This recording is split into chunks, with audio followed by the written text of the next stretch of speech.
thanked the Senate for saving their governor Eric Mutai from being impeached. Mutai survived impeachment after the Senate voted to stop impeachment proceedings against the county boss. Mutai has, however, argued that he'll take legal action against those who accused him falsely, as the whole process negatively affected his image as well as that of his family. So very specifically, we would like to I will consult with my team and in a very strong view consider taking legal action against those who are accusing me of the same. It becomes very painful when people, fabricate stories. Others are coached and are given money to come and make false statements that has potential of destroying a home. The other bit of this thing, the story is on politically, but also looking into that it has a potential of destroying a home. And there can never be a replacement of a home. There can never be a replacement of a home. When children and the wife cries over issues like that one, it remains a permanent stigma in their mind. And it's something which is deep in me. In fact, in the whole thing, forget about all the other things mentioned. This one is very deep. This one is very personal. And I will really be consulting, not as the governor of Kericho, but as a husband, as a father. I would then be, discussing with my local team so that we also move to seek legal redress and justice for the same, and send out a message out there very powerfully that there are things you don't just do and get away just like that one, because those were very, very personal. And I'm not making this statement as a governor of Kericho, but I'm making this as a husband and a father with a lot of repute. 34 senators voted to uphold the governor's objection against 10 who voted to have the impeachment hearing continue. Now, Honourable Senators, the result for the division is as follows. Ayes at 34, nays at 10, abstention at 0. So the ayes have it. Now, Honourable Senators, the motion having been approved, the hearing proceedings on the proposed removal from office by impeachment of Honourable Dr. Eric Kipkoech Mutai, the Governor of Kericho County, hereby terminates. Imenti Central Member of Parliament Moses Kirima has expressed concerns about the unexpected shift in leadership following the overwhelming vote to impeach Deputy President Rigathi Gachagua. Kirima revealed that Meru MPs supported the motion with the anticipation that Interior Cabinet Secretary Kithure Kindiki would be the next Deputy President. I'm concerned because you see now we are hearing of somebody like Irongo Kangata. They're even calling us, they're robbing us to support them. There is also a majority leader, Kimani Ichung'wah. There is Anne Waiguru. The women caucus of governors, they are up in arms, saying that according to the speech of William Ruto, President, he promised them that the next deputy president will be the woman, won't be a woman. They are also mentioning Grandes Wanga, and also sometimes they even bring the name of Raila Odinga in the scene. So when they bring all those things in Kimeru, is what we say, Mambura ya kuyanyenje. Mambura ya kuyanyenje is not straightforward as it was. So I'm so much concerned. Kirima, however, defended President William Ruto against allegations that he persuaded them to remove his deputy from office. I want to insist on that one shouldn't be repeated. There is no time when William Ruto called us and told us to impeach Gachagua. It is a change sheet which, it was the changes which were in Parliament. But I have seen it that you people, you are trying to coin it and make it that it's William Ruto who told us. He did not. He did not tell us. We have our own brains. We have our own consciousness. And by the time I was saying that Gachagua will not be impeached, I wanted to be remembered. I had no idea, and I didn't have that rumor that it's Kindiki who is supposed to be the deputy president. If it's not Kindiki, me, I could not have voted out Gachagua. That's the news wire. I'm Leah Obaga.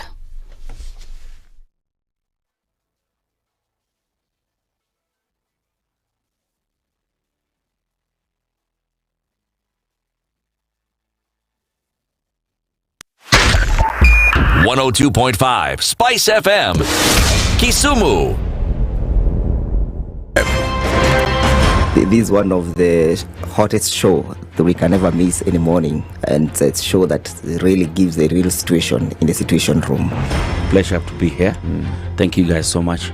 Nice meeting you. Even beautiful in person more than in photos. Say that again. Character is like pregnancy. You cannot hide it. You know, people hiding here and there, you know, but after 2-3 months, 5 months, now you realize, so that is why the attitude that you were showing us, you're pregnant. It's like what my grandmother would say. You cannot pickpocket a naked man. How's that? It's communal, isn't it? No comment. The Situation Room, Kenya's biggest conversation. 3, 2. Everybody, welcome to Kenya's biggest conversation. Heri Latifa, Muga, Madam Du, nimesalamia wote sana. Tumepokea salamu, asante sana. Hapa Garissa today the weather is very good, only that baridi inatupeleka mbio sana. Sasa baridi ni degree ngapi hapa? Hata sijui lakini madam tunakauka sana. If you want to follow the money trail, you've got to think like a thief to be able to catch that thief. A slap from a friend is better than a kiss from an enemy. If you go out of this country and come back the same person, then you have a problem. Buy land, 1 million. Put it there for 5 years. What's the purpose? It'll have increased in value. No, that's the thing. That's darkness. You know, that's an eclipse. You don't do that. I hope you don't believe that a hustler is a poor person or that all hustlers are poor. I've seen that conversation. Tell us, who is a hustler? Who's a hustler? Hustler is a person who is making a living through hard work. Corruption in Kenya is a political accusation. The people who are actually corrupt are not pointed fingers at. Kenya is not free. Kenya imeshikwa na mateka. It's under siege.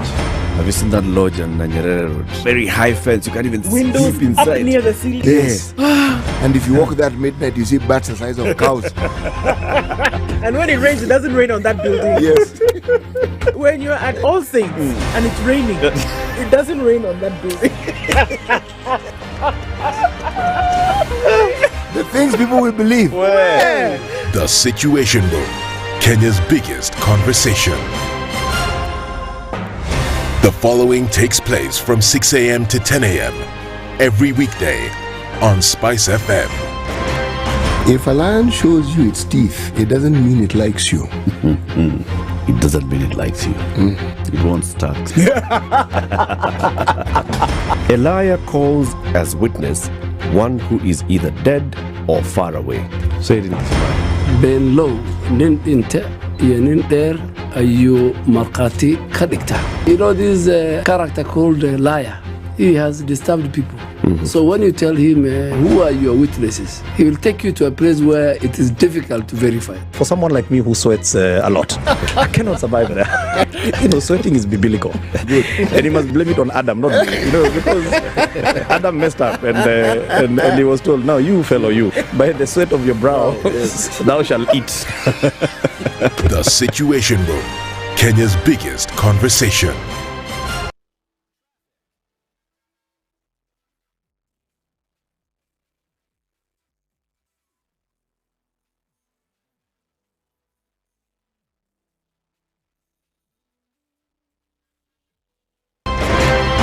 Revenge is for children. It's for kids. When you grow up, you realize the best revenge you can take on somebody is to ignore them. Now, I'm just new in politics. It is not everybody's cup of tea. That's why some people come in one term and that's it for them. Political parties in this country do not have ideologies, whether luring or otherwise. And that is the effect of corruption. Any time an offense occurs anywhere in the country, it is the job of the Inspector General to look into it.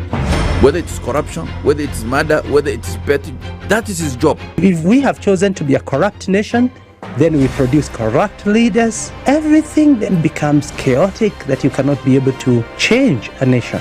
The Situation Room, Kenya's biggest conversation. One of the things that are ailing our country is negative ethnicity. You find you as a state officer, instead of thinking. And so government people would throw statistics at you and tell you they're revealing a lot of information to you. But really requires to be understood by the political class, by all of us, is institutions are critical. This is the Situation Room, the only way to start your day.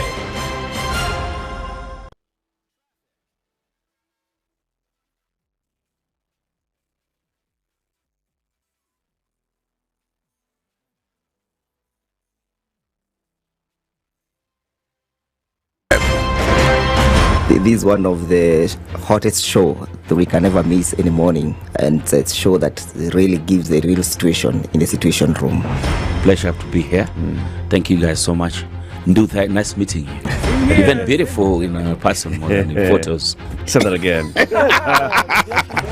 Character is like pregnancy. You cannot hide it. You know, people hiding here and there, you know, but after 2-3 months, 5 months, now you realize, so that is why the attitude that you were showing us, you're pregnant.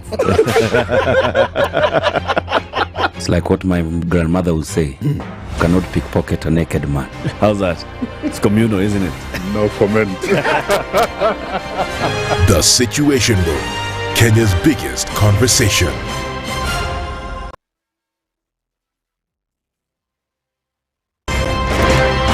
If you go out of this country and come back the same person, then you have a problem. Buy land, 1 million. Put it there for 5 years. What's the purpose? It'll have increased in value. No, that's the thing. That's darkness. You know, that's an eclipse. You don't do that. I hope you don't believe that a hustler is a poor person, or that all hustlers are poor. I've seen that conversation. Tell us, who is a hustler? Who is a hustler? Hustler is a person who is making a living through hard work. Corruption in Kenya is a political accusation. The people who are actually corrupt are not pointed fingers at. Kenya is not free. Kenya imeshikwa na mateka. It's under siege. Have you seen that lodge on Nyeri Road? Very high fence. You can't even Windows sleep inside. up near the ceiling. Yes. And if you walk that midnight, you see bats the size of cows. And when it rains, it doesn't rain on that building. Yes. When you're at All Saints and it's raining, it doesn't rain on that building.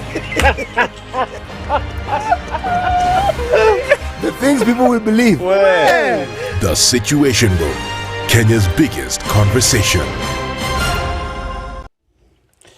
Yep, not much traffic this early morning on the roads, but we expect that this is going to be changing a short while from now as everybody gets into Tuesday. Mafuta imeshuka bei, so people who had parked their vehicles can now come up with their vehicles because it's 8 bob cheaper in Nairobi and so on and so forth.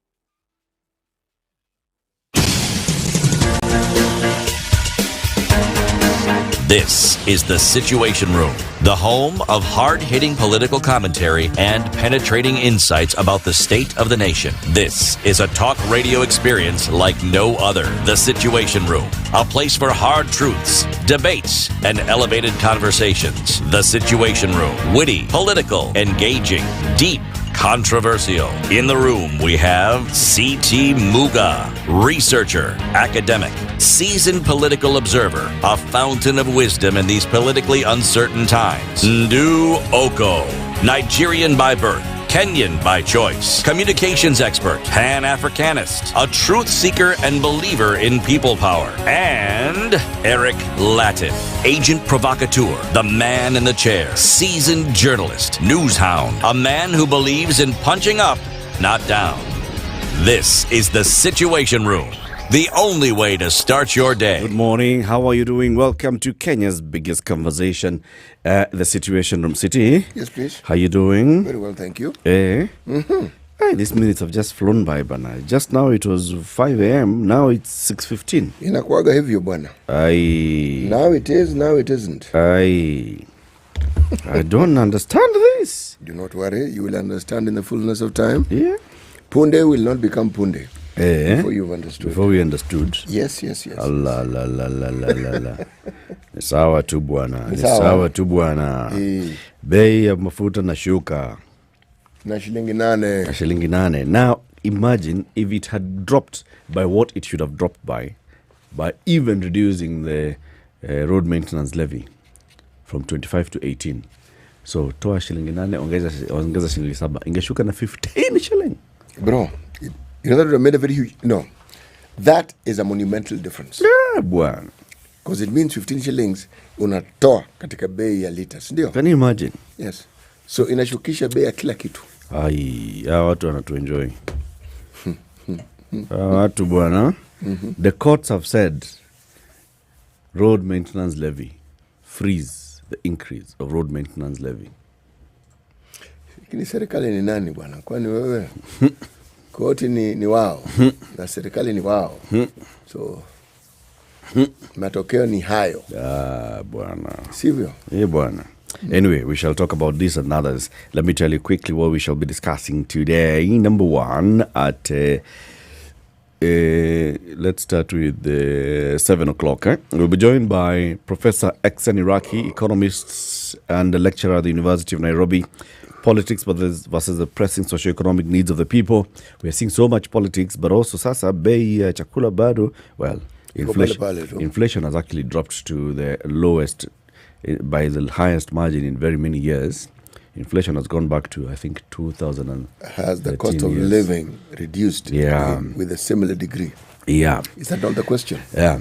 So the thing is, if inflation has really gone down by that much, are we saying that bei ya mboga imeshuka by that much? Or bei ya gas? Because that's what actually, those are the indicators. Yes. And I think we look at the latest KNBS reports, because those are the indicators. Tuonesha bei zimeshuka namna hiyo. Are people feeling it? We'll ask. 8 o'clock, we'll be joined by Wakili Willis Otieno. Willis will be here to talk about this Adani deal. Okay? Now that Raila Odinga has endorsed this Adani deal, so now does it mean that it's clean? You should see the caricature in the papers. Kuna moja recently ati Raila Fua. Kuna ile zile mama Fua. Raila Fua. Kuna sura ndani hapo inasafishwa. Kwa mwosho moja tu. Yes. And then at 9 o'clock we'll be joined by Professor Peter Kagwanja, political analyst. And what we are seeing is that will Gachagua survive the Senate impeachment? What's going to happen? And also, what's all this? What does it mean for Kenyan politics? NCIC says this impeachment could have serious implications on unity and harmony in this country. We shall be discussing that. 18 minutes after 6. Let us just take a look at the weather forecast. It is zima UAC tafadhali. Baridi iko mingi. Kwanza, it is now just throwing the thing. Okay, if you're online, you know what to do. We shall say hi to you shortly. This is the Situation Room, the only way to start your day. The weather with SpiceFM. It's warming. It's 15 degrees outside in Nairobi. Okay. 15 degrees in Nairobi. Will be rising to highs of 27 later. In Nyeri, it's cloudy at 14, highs of 26. Mostly cloudy in Nakuru at 14, highs of 27 later. In Eldoret, it's 12 degrees. Highs of 23 later, partly cloudy. Mombasa, sunny at 24, and Malindi, sunny at 24, highs of 30, both in both places later. Kampala, clear skies at 19, highs of 29. Johannesburg, cloudy morning at 15, highs of 22. Kinshasa, cloudy at 23, highs of 30. Dar es Salaam, sunny at 24, highs of 30. Addis Ababa, mostly sunny at 13, highs of 20. Mogadishu, sunny at 26, highs of 31. And Lagos, clear skies at 25, highs of 30. Paris, mostly cloudy at 12, highs of 19. London, cloudy at 11, highs of 16. And clear skies in New York at 9, highs of 19. Mature, intelligent talk every morning. Spice up yourself.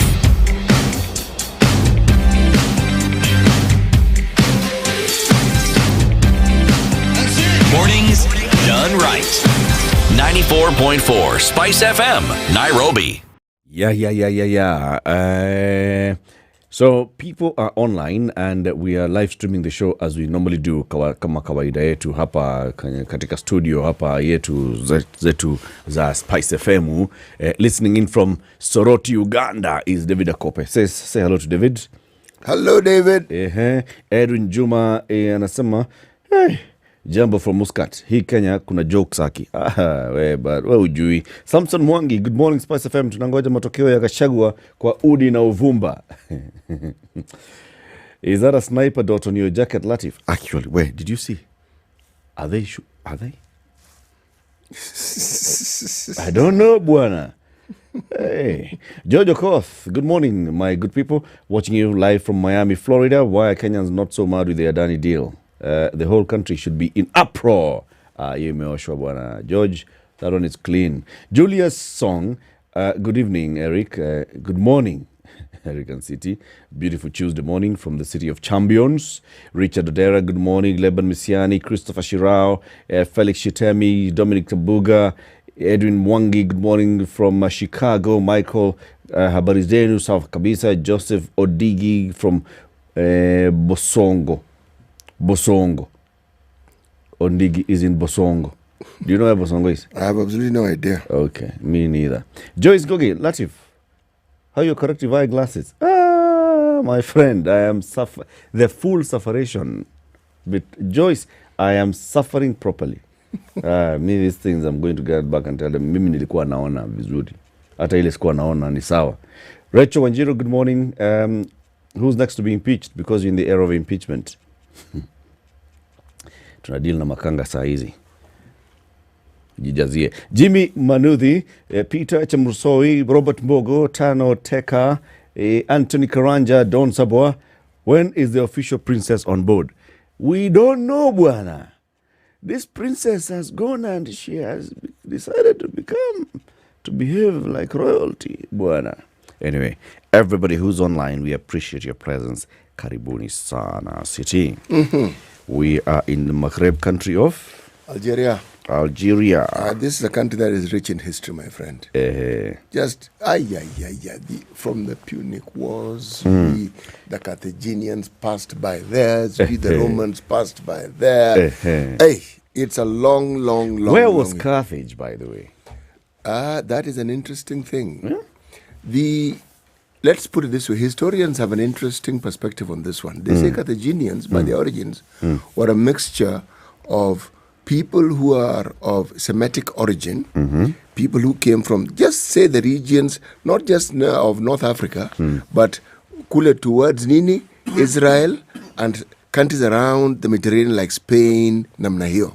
Yes, that is what they say. So, yep. Wikipedia nasema Carthage was an ancient city in northern Africa on the eastern side of the Lake of Tunis, in what is now Tunisia. Yes, that is what it says. That's why I told you historians differ. Yeah. Them they place Carthage around Wapi, Tunisia. Around Tunisia. Yes, but if you read further, there are those who say actually the Carthaginians were a mixture. But if you consider, for instance, that the distance between Morocco and Spain is just 14 kilometers by sea, they could very well have been mixed because they were trading with the Europeans even those early days. Yeah. Yes. Okay. Today's proverb? Yes, we are still in the People's Democratic Republic of Algeria. Friendship. We call it friendship, but without sincerity. We call it friendship, but without... So you start with friendship. Friendship, comma. We call it friendship, but without sincerity. Yes. Hey. All right. With hidden daggers. Kabisa. Hiya, let's look at the headlines. I'll tell you what's on the front page of the Daily Nation today. No, let's start with the Standard. The era that saw Kericho governor walk free. Governor's defense told the Senate that 2/3 threshold had not been met when the County Assembly of Kericho impeached him. A fact that senators agreed with, ending the process of impeachment. We didn't even start at the hearing from the County Assembly. From the very beginning. Did you or did you not meet the threshold? You did not. You did not. Fine, just forget about this. Forget about this whole thing. Now can we start dealing with Gachagua? You know, Senate is busy. Yep. Hiya. Ruth starts reveal jaw-dropping run. So they're looking at our Chicago Marathon record breaker, Ruth, and they're looking at the splits throughout the 42 kilometers, and they're like, whoa, lightning. This woman was basically running a race of her life. It's like the one that Gachagua is running. Race against time. That's the headline in the Standard today. Deputy President is under siege, and with each clock chime, the news tightens with options running out. His replacement is imminent, even as he stares at a life of public office. Is he negotiating a way out? Are the courts going to put asunder what the politicians have crafted? Who will take the hot seat if Rigathi Gachagua packs his bags? Timelines. Today, the High Court is expected to pronounce itself on whether the process goes on or not. A 3-judge bench has also been picked to hear the cases. Wednesday, the Senate starts to listen to the case with the National Assembly prosecuting its impeachment. Thursday, Gachagua defends himself and a vote will take place after. President Ruto to consider a replacement should his deputy be sent home. Higher. That's how it's going to run. Other headline, Ruto advisor at the center of Adani saga. According to court papers, the president's economic advisor, David Day, was copied the PIP used by the company last year. Last year, David Day had seen the PIP that Adani was presenting. But they claim it was secretive. What does that mean? Well, they had first of all sent it to him and take look this one. Look this one. Tell us, this one look good? What do you think? Business. Banks explain why they've cut lending. They've cut lending. Okay. Remember yesterday we were told this story that SACCOs are doing what businesses, banks normally do. Yep. And banks have a reason now they can tell us why they've cut lending. Just say they're nyimaying us money. National Ogiek's in a spin after court order on Mau. Ogiek elders have protested a recent decision by the court in Nakuru that ordered the settlement of people in 35,300 hectares of land in the eastern Mau. And in the world stage, Israelis change life in Lebanon. The face of Beirut has completely changed. Streets are packed with cars. Hundreds fleeing Israeli operations have fled to the capital suburbs, sheltering in schools. My goodness. The Daily Nation. Counties stare at a cash crisis. Counties might be staring at a cash crunch after a National Assembly committee rejected the Senate's amendment to the Division of Revenue Bill to allocate 400 billion as shareable revenue to the 47 devolved units. The National Assembly's Budget and Appropriations Committee has maintained its proposal to 380 billion to counties as approved in the Division of Revenue Bill 2024. MPs question illegal 6.7 billion shilling civil servants medical cover deal. So, you know, this, remember, the civil servants have been given an extension of their extended super cover. That special arrangement by a month. Which you were told is a drain on the fund. Yeah, and also right now, those laws that were passed last year that are in operation now, none of them provides for anything called a special thingy, majigi. So essentially we are saying the law is being broken here. Yeah, directly by the government that created the law. Yes. Kulei accused of grabbing 14 billion shilling land. Where? Hey, these are some pieces of land in Nakuru. We'll look at that story probably at some point. Reprieve as petrol prices drop by 8 bob. Will the court save Gachagua? That's the main headline in the Nation today. Impeachment. Sigei has named a 3-judge bench. And how plans to reconcile Ruto DP collapsed. Kericho Governor Mutai survives ouster bid. What's on the Star? Top right-hand corner. This particular headline is very insensitive. Yes, it's insensitive in this sense. It says, gay doctors ordeal reveals struggle of queer professionals. It's a bit... Gay doctors ordeal reveals struggles of queer professionals.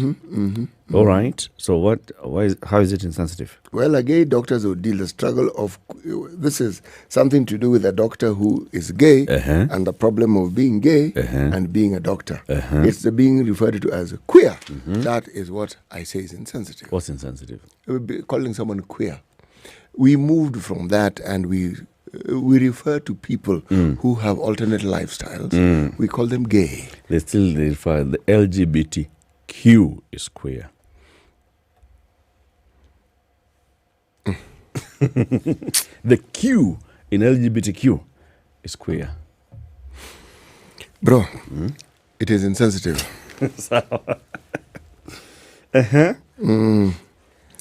Kitengela 4, family haunted by missing son. Okay, the gentleman called Jack Nyango. He's been missing mysteriously for 4 years. That a trace. Okay? They visited morgues. They have visited all manner of places. Engaged policemen. They still don't know where he is. Okay? 2 on death row handed 30 years instead.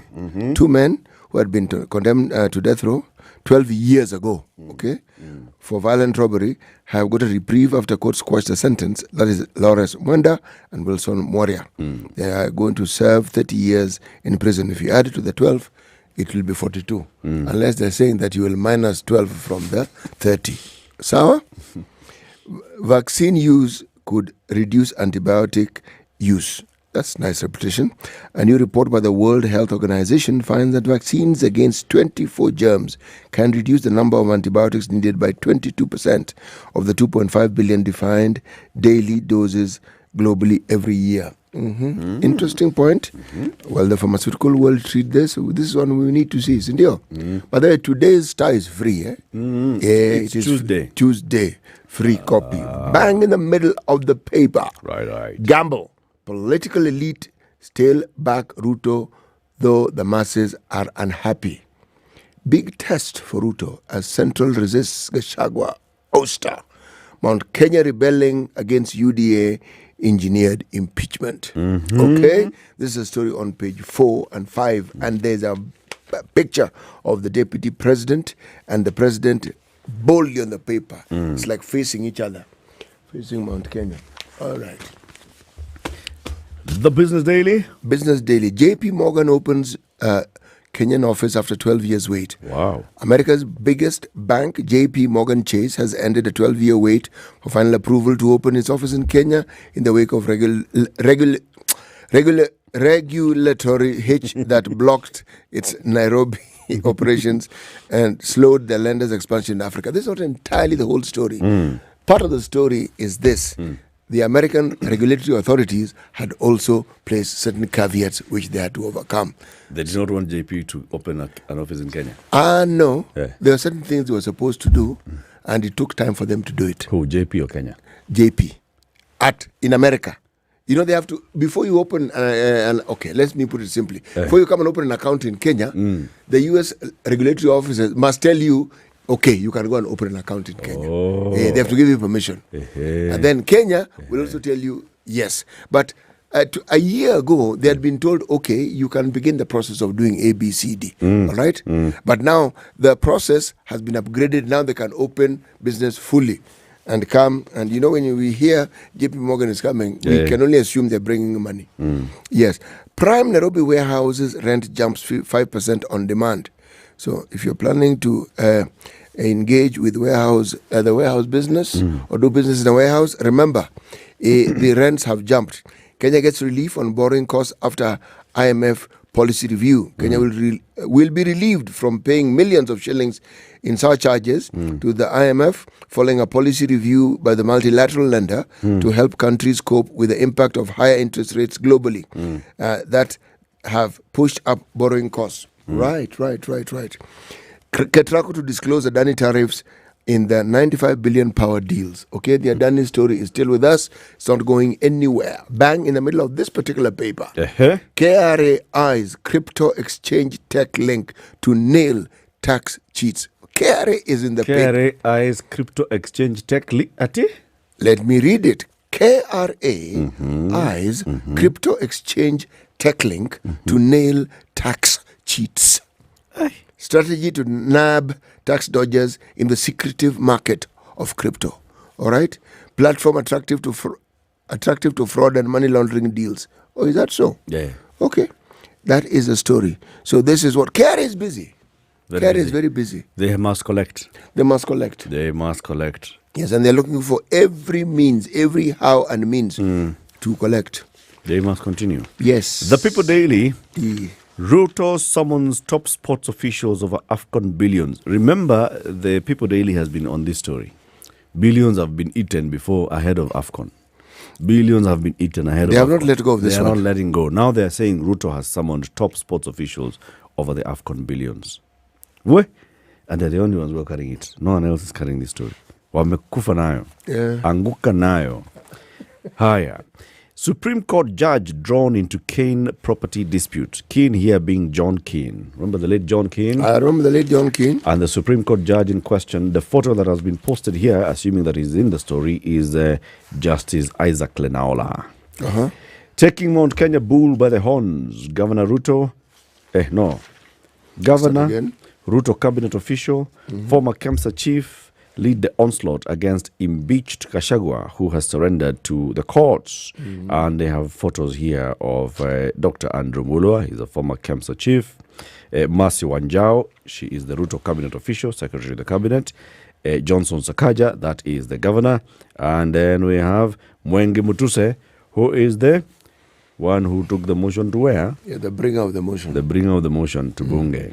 Kericho governor survives the news. Relief as fuel prices go down. That's a People Daily. Let me quickly tell you what's in the Taifa Leo. Kome ateua jopo kwa kesi za Gachagua, ateua majaji watatu kuamua kesi za kupinga naibu wa rais kutumuliwa mamlakani. So the Chief Justice has done do. Mkenya wa kwanza afa kwa Mpox. Oh no. Serikali yatangaza kifo cha kwanza kutokana na ugonjwa huo. Watu 13 wameambukizwa. Someone actually died of yes, this is the first death. Oh no. Yes. Governor Mutai aponea katika tundu la sindano. Eye of the needle. Aya, wako na picha ya Kalonzo Musyoka hapa, kinara wa Wiper, ambaye sasa anajigeza kuwa kiongozi wa Azimio. Kalonzo aiba nyota ya Raila. Kivipi laki? Musyoka ajitwika wajibu wa kiongozi wa upinzani, akitazamiwa kuwa mtetezi wa wanyonge. Anapinga vikali kutumuliwa kwa Gachagua, mpango wa Adani, bima ya SHA na mfumo wa ufadhili vyuoni. Je, atatoshea katika viatu vya Raila? Swala nyeti. Kwa haya na mengine mengi, kaa nasi, jiunge nasi mnamo. Now, people are telling us where this this place that we're talking about, Wasongo is Kisii. Wasongo. Wasongo is Kisii town. That is where Wasongo is. Now you know. Now I do, don't I? Yeah. I'm informed. Yeah. Yes. When I saw that Wasongo is in Kisii town, I started thinking, if Wasongo were to sing that song, Wasongo, eh, Mubadi Nangai. It is Kasongo. Situation Room. Yeah. The only way to start your day. No traffic on the roads. It's still looking okay on major highways. Mombasa Road into town, Uhuru Highway into town, Langata Road, Ngong Road, Jogoo Road, Outer Ring Road. They're all looking fine. Westlands into town, Parklands, and this is Limuru Road into town, Lower Kabete Road. They're okay. Thika Super Highway, of course, when you get to Muthaiga, because of that interchange, as you get into the Pangani underpass, you will find something, but it is fine for now. Mature, intelligent talk every morning. Spice up yourself.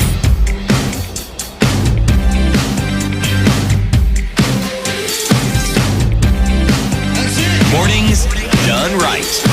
94.4 SpiceFM, Nairobi. This is a very interesting thing that happened in the Senate yesterday, right?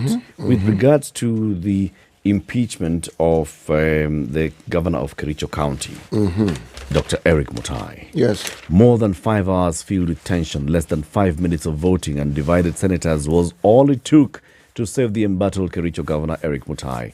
The ignominy of being removed from office just 2 years into his tenure.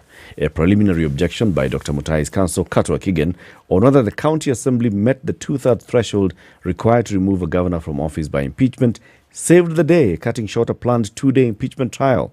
The clock was ticking towards 5 p.m. Senators were invited to make a decision on whether the impeachment proceedings would continue or would be terminated on the basis of the 2/3 threshold.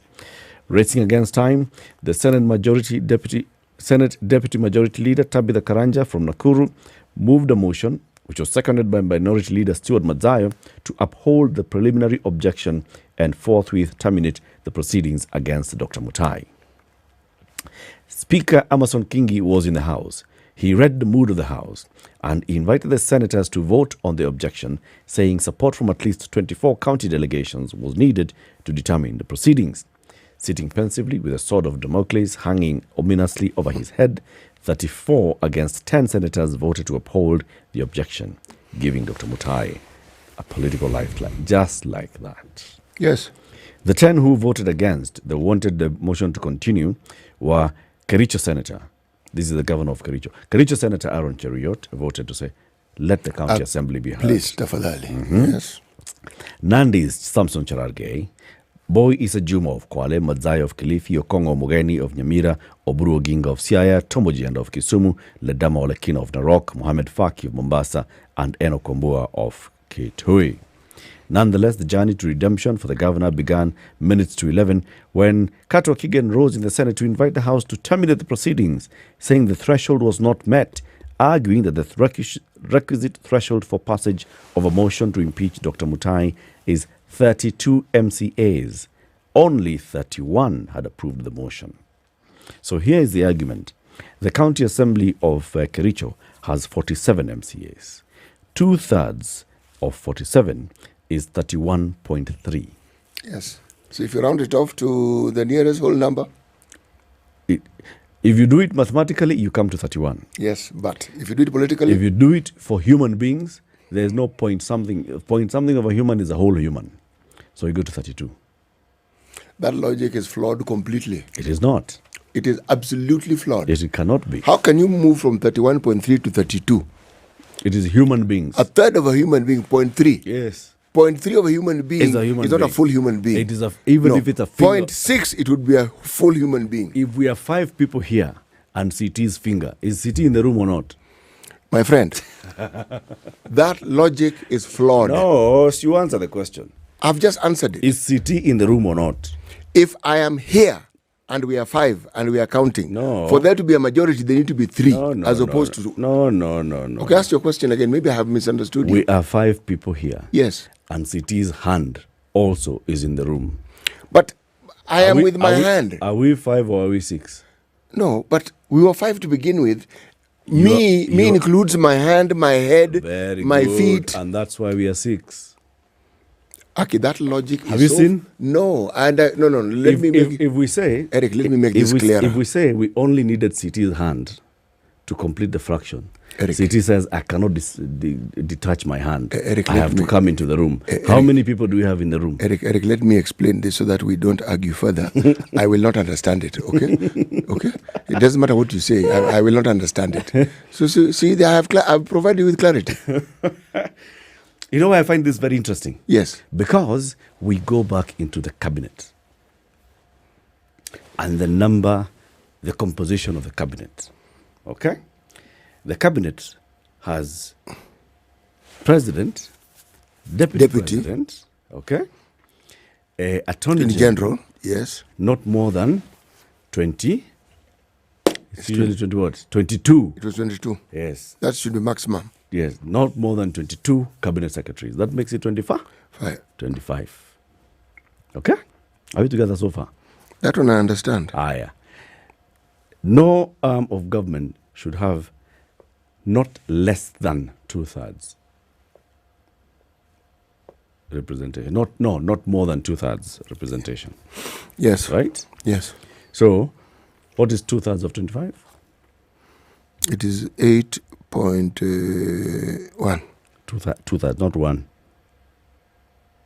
Or 2/3? Yeah, 2/3. Wacha tufanye hesabu hapa. So unatoa tu 8 katika hiyo inakuja 25 point something. 15 zara point something. Yeah, times 25. Yeah? 2/3 of 20 what? 25. Right? Yes. Inakuja ngapi? So, umesema ni ngapi? I'm going 15 point something because I was looking at a third. A third is 8 point something. So ukipiga 8, it's 16 point something. 16.66666, okay? 16.7, right? So you should not have more than 16.7 men. Yes. Or women, right? Yes. In that cabinet. How many men are in the cabinet? You see, they are all men, with the exception of a few women. So East Africa Community is a woman. Lands is a woman. Who's the other woman? Health is a woman. Who's the other woman? Member of the cabinet. Attorney General is a woman. Those are 4. Who's the other member of the cabinet? Who's a woman? Kuna. Haiwezi kosa mwingine bwana. Bro, hakuna. Iko bwana. Haiwezi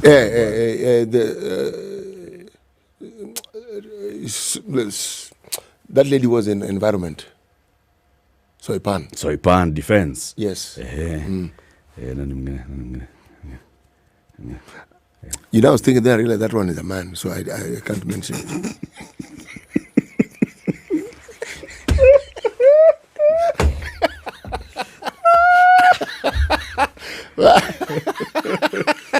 So, hey, tuko 5. Yeah. Sindio? We are short. Tuko sita already. 5. No, we are 5, bro. I've been counting this thing. Maybe there's one more somewhere that we are Okay, why don't we just round it off round it off to 6? Okay. And So then let's say 25 minus 17 is 25 minus 17. That's 8. Right. Yes. 8.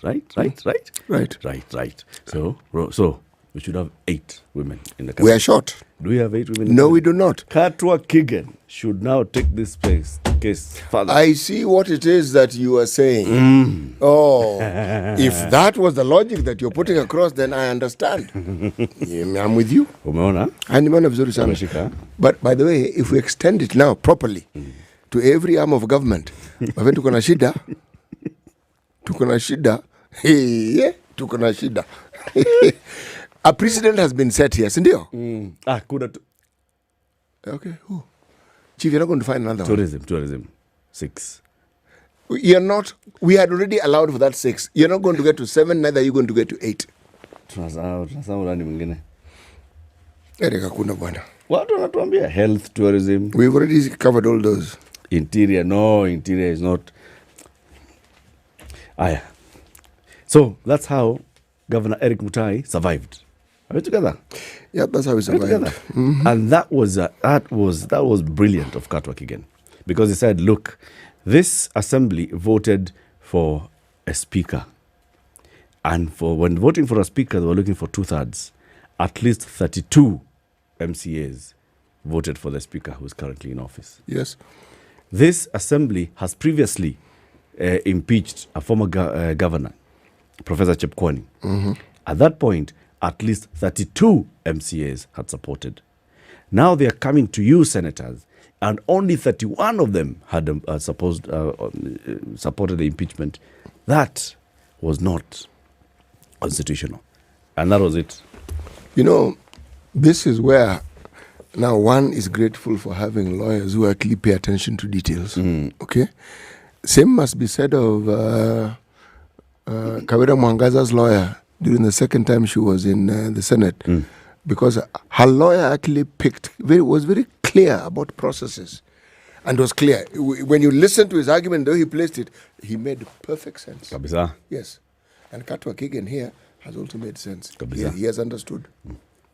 Just said, this one, where are we even discussing? But the way I see it, these MCAs have not given up. I expect to see Mutai back in the Senate. They'll say, we needed only one more. We'll get 5 more. Yeah. I think sometimes, this is my thinking. Sometimes when I read this, I think the Senate says, look, governors can make mistakes.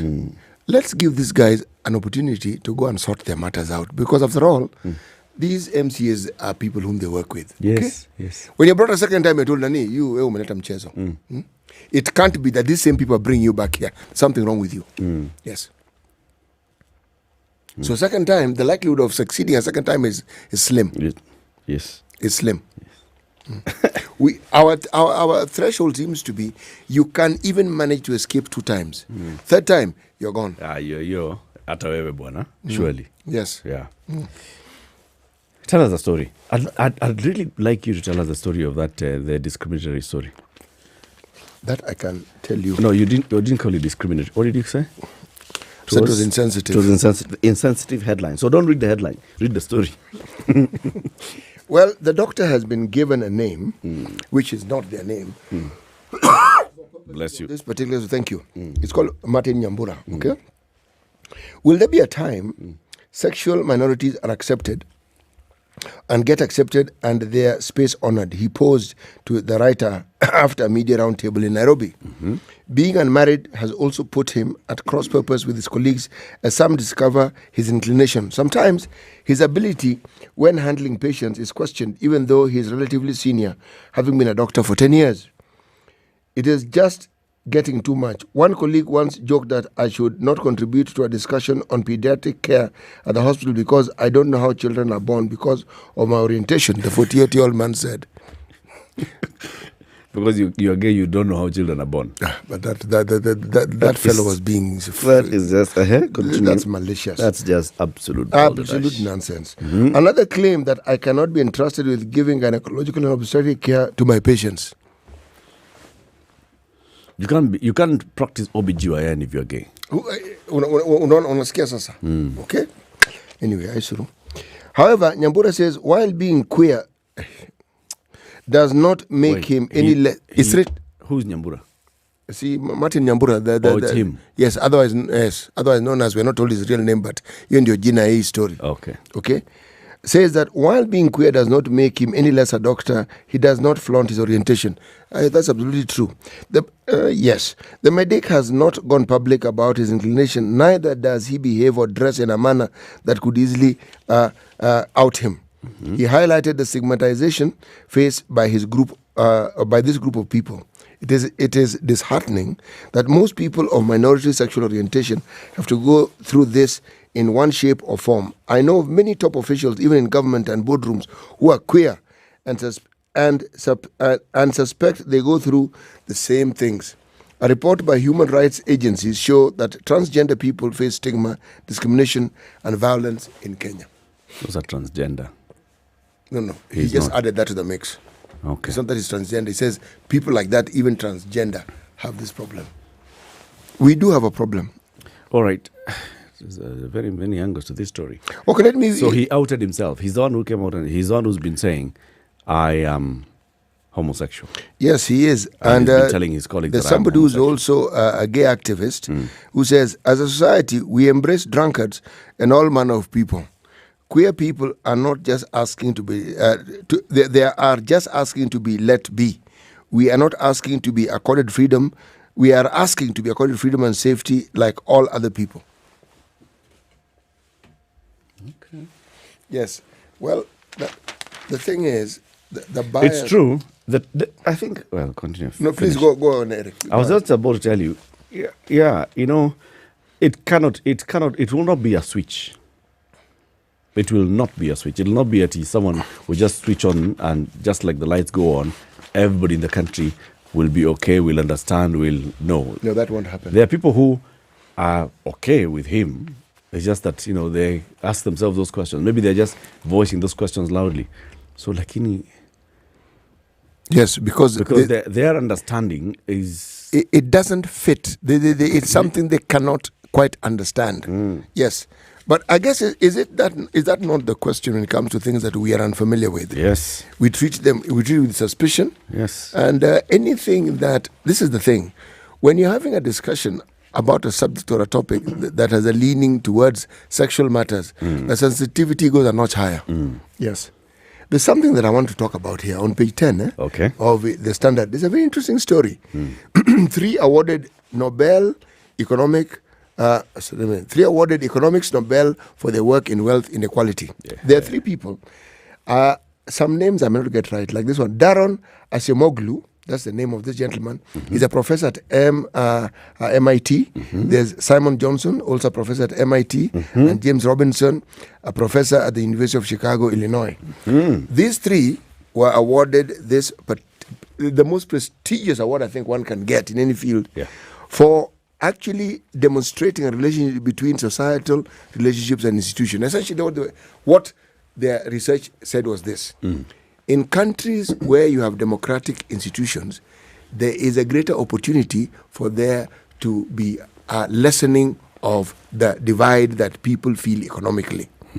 In societies where it doesn't exist, or you have a command economy, in many cases, you will find that the divide grows. Yeah. It says, for instance, in developing countries, many developing countries over time have become richer. But that divide has not lessened. It has grown, in fact. But if you look at countries where you have institutions that have made it possible for there to be a degree of democracy in handling matters, this divide that faces human beings over time, they have demonstrated that it has been lessened. Now, I mentioned, you know why this interests me? This is something that has been spoken of anecdotally for a long time. But they have gone and proved it. They have done the research and they have evidence that demonstrates that this is actually true. Kudos to them. Yes. These two... So they get the Nobel. Well, we got a Nobel. There's a book that is very, very famous that people talk about it, Why Nations Fall or the Origins of Power. This gentleman called Darren Semoglu and Simon Johnson, they are the authors of these books that people have read, people have spoken about. There's a particular book club that I was once invited to by our friend Senator Sylvia Kasanga, and they were discussing this particular book here, Why Nations Fail. Now, it looks like one of the authors of this particular book has now also received a Nobel Prize. Fantastic. Maridadi. Very good. Yes. You talked about today's editorial cartoon, the Daily Nation one. This is it. It's a beautiful one. So it has somebody who looks like they could have been, if they were a cartoon, they might have been somebody who looks like they could have been Kenyan. Yes. He's wearing a kofia that like one Raila likes wearing.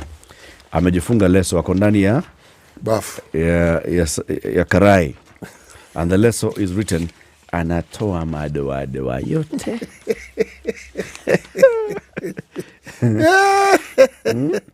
Yes. And this gentleman is washing the face of someone here. A caricature. A caricature of someone here who looks like, it could have been from someone from the Indian subcontinent. I don't know, it could be India, it could be Pakistan, it could be any of those countries. Yeah, the Indian general subcontinent, right? Yes. Yeah. And there on the side, next to this gentleman from the Indian subcontinent or of Indian extraction, is Ketraco JKA suitcase. Now you see Mama Fua, huyu ni Baba Fua. Huyu ni Baba Fua, sio? Baba Fua. Anatoa madoa yote. Kabisa. Kwa mwosho moja tu. Basi, madoa yameisha. Basi. Kabisa. But look just below it. There's a statement that has been made here, and the quote is a representative of what it is we are told Mashara Gaido said. If one simply removed Gachagwa's name on the impeachment motion and replaced it with the President William Ruto, the charges would still stick. What? Inaitwa perspective. Bas. Kabisa. That is today's opinion piece by Macharia Gaido, Lessons from Regarding Impeachment. Thanks to the Gachagua impeachment, he concludes, the intent of the framers of the Constitution has been realized in regard to Chapter 6 on leadership and ethics, as well as the Public Officer Ethics Act of the laws of Kenya. The principles matter more than the loopholes previously exploited by miscreants. Thanks to that, mambo iko na yeah. We'll talk at some point with hopefully Professor X and Iraqi about counties staring at cash crisis because the National Assembly and the Senate will not agree on how much money should go to counties. It's 7 a.m. It's news time.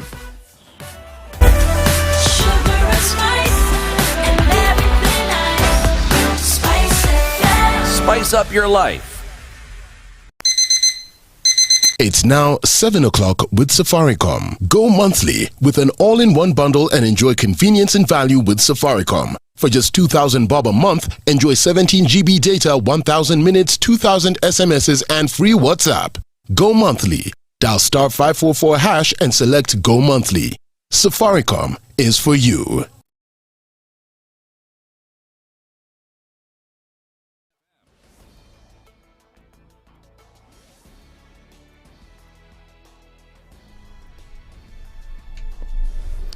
Good morning. This is the News Wire. I'm Lea Ubaga.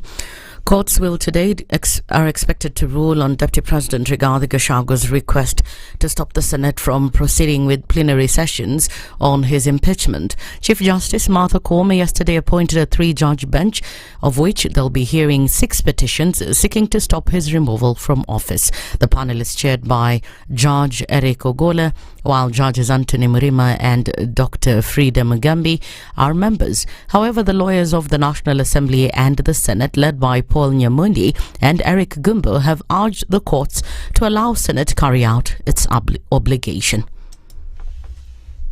in the impeachment of our president within the hour of their doing that. It is our submission that one can expect a deputy president will have been appointed.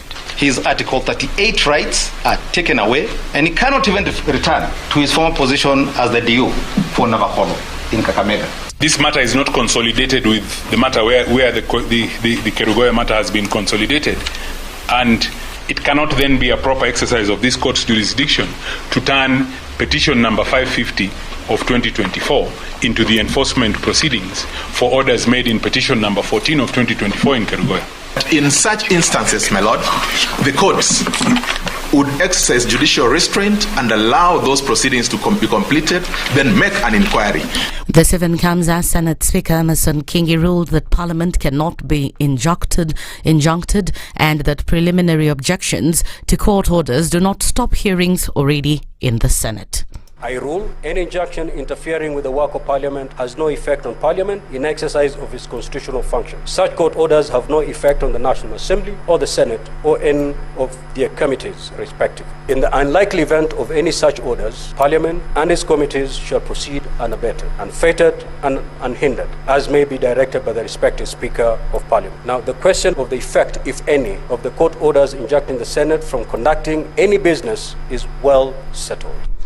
Kericho Governor Eric Mutai has vowed to take legal action against his accusers. Mutai, who survived impeachment after the Senate voted to stop the proceedings, said the accusations levelled against him were false, adding that the whole process had affected him and his family negatively. So very specifically, we would like to I will consult with my team and in a very strong view consider taking legal action against those who are accusing me of the same. It becomes very painful when people, fabricate stories. Others are coached and are given money to come and make false statements that has potential of destroying a home. The other bit of this thing destroys one politically, but also looking into that it has a potential of destroying a home. And there can never be a replacement of a home. There can never be a replacement of a home. When children and the wife cries over issues like that, when it remains a permanent stigma in their mind. And it's something which is deep in me. In fact, in the whole thing, forget about all the other things mentioned. This one is very deep. This one is very personal. And I will really be consulting, not as the governor of Kericho, but as a husband, as a father. I would then be, discussing with my local team so that we also move to seek legal redress and justice for the same, and send out a message out there very powerfully that there are things you don't just do and get away just like that one, because those were very, very personal. And I'm not making this statement as a governor of Kericho, but I'm making this as a husband and a father with a lot of repute. 34 senators voted to uphold the governor's objection against 10 who voted to have the impeachment hearing continue. That's the news wire. I'm La Ubaga.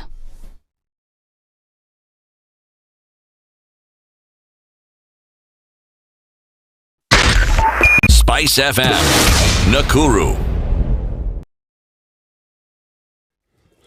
Yeah. So it's Tuesday morning. Bei ya mafuta imeshuka by 8 shillings. So everybody coming from Muranga, they're all coming to Nairobi.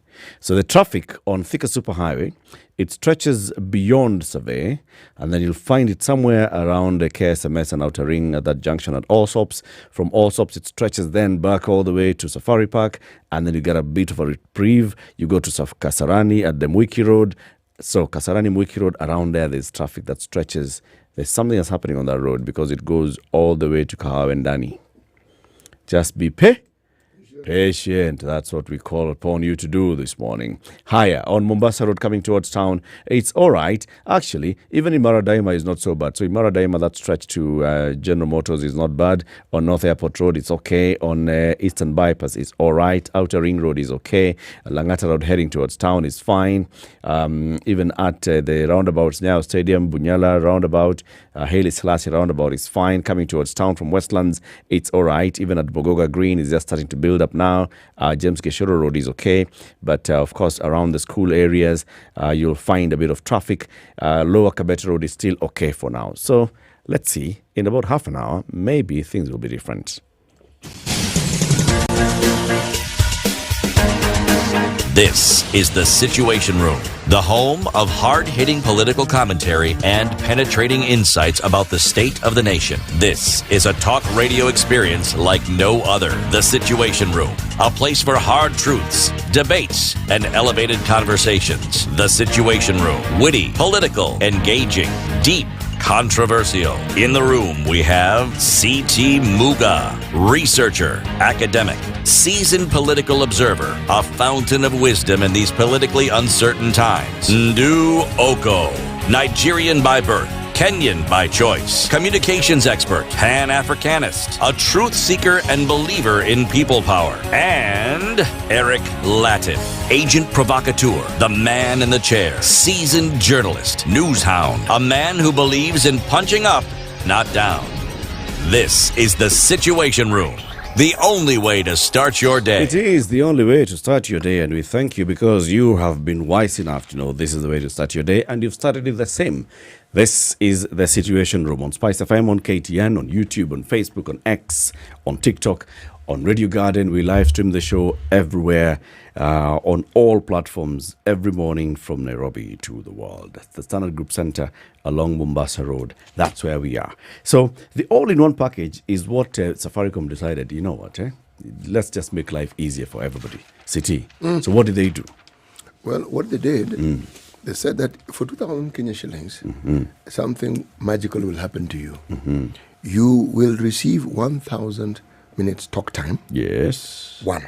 2, you will receive 2,000 SMSs. Yes. You will receive 17 GB. Yeah. And now to top it off, to add icing to this particular cake, you will have free WhatsApp for 1 whole month. Imagine. For the unprincely sum of 2,000 Kenya shillings. Imagine. But then you have a choice. If what your pocket permits is 500 shillings, well, you will still have those facilities, but at a lesser portion, equivalent to the 500 shillings. That's true. If you want to spend 1,000 shillings, the same. If you want to spend 3,000 shillings and above, Same.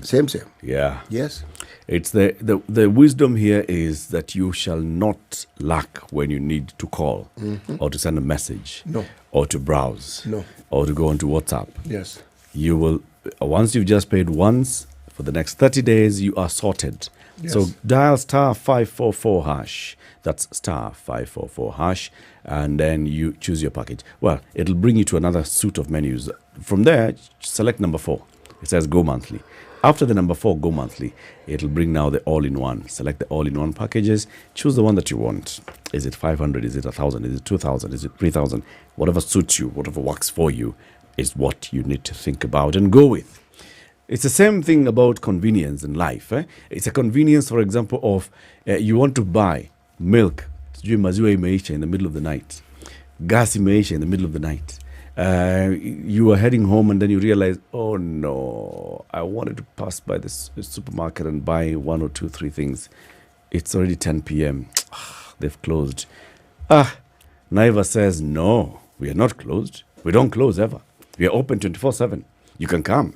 You'll find us. So there are several Naiva supermarkets that are 24/7. Just look around your neighborhood and check. You'll find one. But if you are on the Eastern Bypass and in Utawala specifically, that Utawala Naivas is now 24/7. If you are in Roiro at Kamakis and you're thinking, Naivas, the Naivas at Kamakis, it's also now 24/7. Joins the other 24/7 outlets that are many to make your life easier. Much easier. Our guest for the next 1 hour to have a conversation about, the socioeconomic needs that are pressing the people of Kenya is Professor Exen Iraqi. He's an economist and a lecturer at the University of Nairobi. Prof, good to see you again. Good morning, and how are you? Very well, thank you. I heard the price of oil has gone down. Well, it's hivyo. And I'm told it is because ODM experts are in the government. See? That's what one governor said this morning. That's a governor who said this. My head is spinning. Tumeingia kwa serikali, bei ya mafuta imeshuka. My head is spinning. Opio and I, like that. So there's Opio here. I didn't want to name names, but you have done it on my behalf. He's the energy minister. And the other one is at the National Treasury. So we are looking at how we balance these things and make things work. Like a pair of scissors. Kabisa. Scissors cut. Now they've cut the price of fuel. That is it. Yes. Karibu sana, Prof. Asante sana. I've not been here for a very long time. Yes. The place looks very superb. Your smiles have not faded. Yes. And I'm sure we are going to have a good conversation. Yes, we will. Not just among the three of us, but with our fellow countrymen. Very good. Wherever they are on this small planet. Yes. And one of the first things I want to remind you, by the way, to tell you, to inform you, is you've heard of home-based care, right? Yes. Where you are unwell, let's say you go to hospital, you go back home and you're getting your care and treatment from home. The Aga Khan University Hospital has decided this is going to happen in Kenya. Okay? So number one, Aga Khan University Hospital has the main hospital and 53 clinics, specialty clinics. So there are 54 Aga Khans. You don't just think about one Aga Khan. There are 54 Aga Khan University hospitals. I've been seeing the adverts. Yeah, 53 when I go to the countryside. Yes.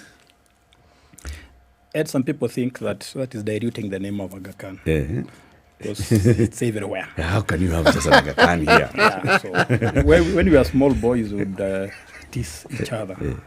Piga word Aga Khan. Bas. It's not going to be as comical as it is. No, Aga Khan is just here.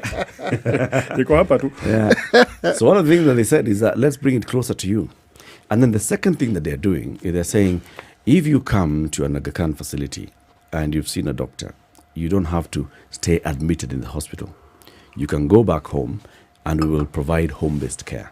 We will send the doctor. You will send physiotherapists if that's what you need. We will send a pharmacist. We will send nurses if that's what you need to come and take care of you from home. So you'll get your doctor visitations, but you're being taken care of by your family members. You still have the warmth of family around you 24/7. Not ile masaa ya kuvisit ya saa saba. As an economist, I'll ask whether you pay a premium. No. They say it's not a premium. It's just a cost of healthcare. The cost of comfort. Yes. But also, they also can send a lab to you.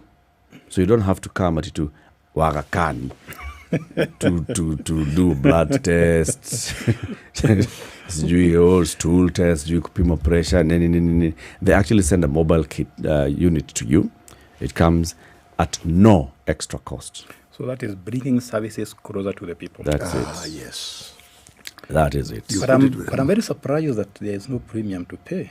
Because from a psychological point of view, it makes a lot of sense to recover at home. Yes. Surrounded by greenery. Yep. Surrounded by grandchildren. Yep. Surrounded by friends. Yeah. Because just the incidence of just being in hospital is already scary enough. When you look at the machines that you see there, the people coming more sicker than you, others injured, it can be very traumatizing. And then you're alone for many hours. You're just lying alone. Some people call you, I wanted to see you, but I couldn't make it because of traffic jam. So I think that's a move in the right direction.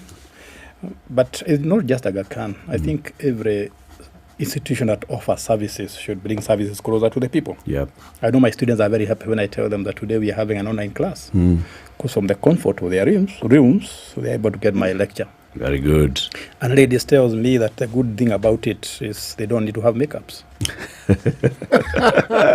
To come to class. Yes.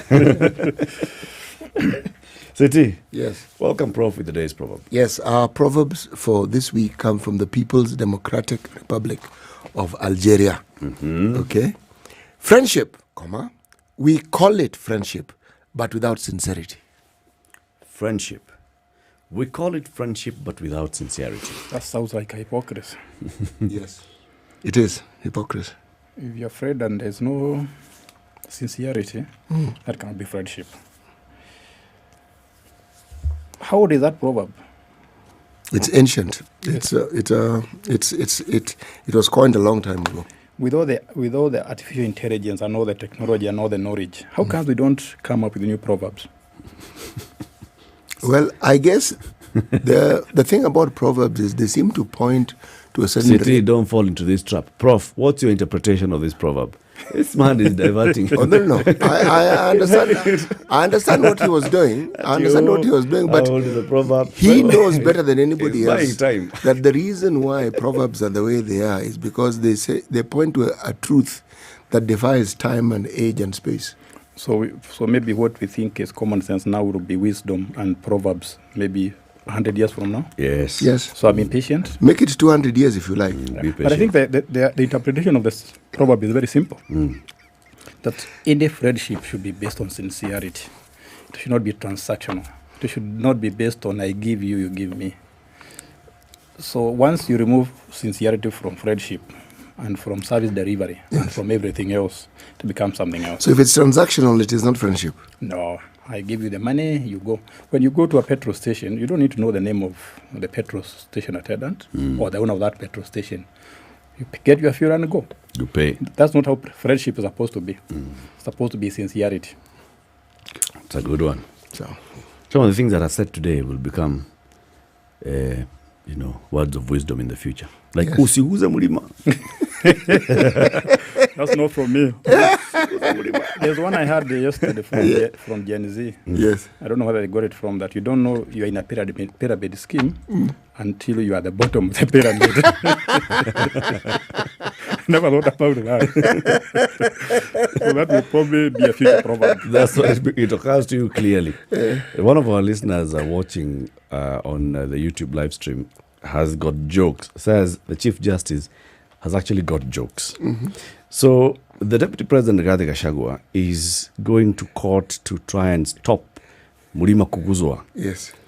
And he has asked the Chief Justice, please appoint a 3-judge bench so that you can hear my case that wants to stop Mulima kuguzwa. Chief Justice says, sawa sawa, I agree. I am going to appoint the following judges to hear this case. The Honorable Justice Eric Ogola, the Honorable Lady Justice Frida Mugambi, and the Honorable Justice Anthony Mulima. Mulima umeguzwa.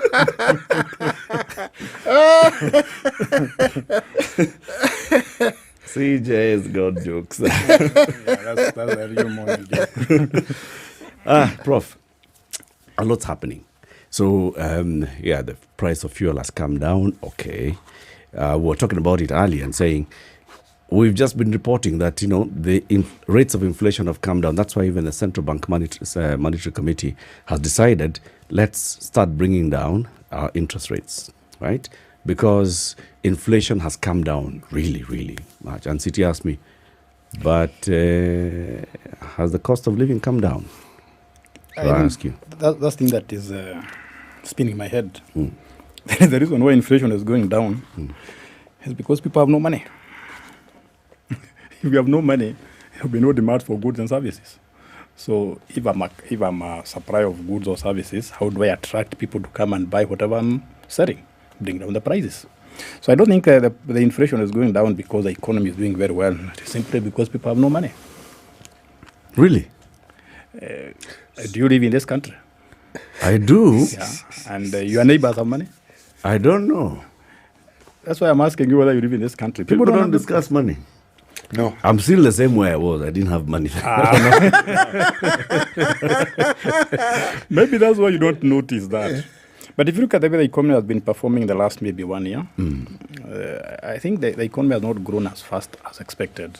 Even the institutions, I think IMF and Central Bank are predicting a lower economic growth rate. Yeah. And that's a clear indicator that because the economy is not growing as fast as expected, the demand has not gone up. The demand for goods and services. And if the demand has not gone up, then the prices don't go up as expected. And we say there is less inflation. So that should be a matter of concern because the foreign inflation can be an indicator that the economy is not doing as well as expected.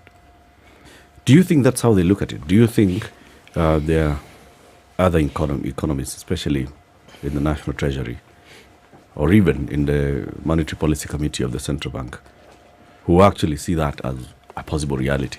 I think the reason why they are very joyous about that is, you remember there was a time the Central Bank raised the interest rate by about almost 2-3%. Yeah. Yes. And they really wanted to hit on inflation. So maybe in the long run that has worked. But it's not just that the inflation, that the interest rate was so high that inflation had to come down. But there are also other fundamental issues.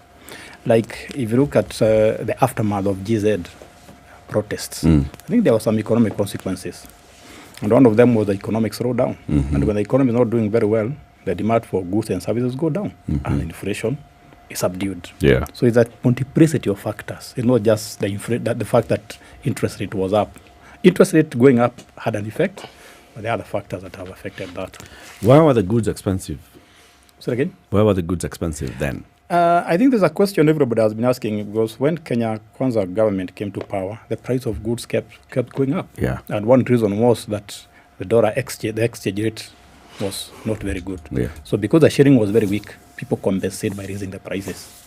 So that was one factor. And the other factor is anytime we have a transition from one government to another, there's a lot of freedom. People won't take advantage before things settle up. So you can gauge the prices, you can raise the prices before people complain, then things start stabilizing. So, and you can check that anytime there's a transition in government, things always become a bit unstable. Whether it is prices, whether it is inflation, whether it is unemployment, things always jag up, then they stabilize. Then they stabilize. So we are at the stabilization phase now. I think that is that could be happening. Now we are getting stabilized. We hope that we are not going to get destabilized as we think about 2027.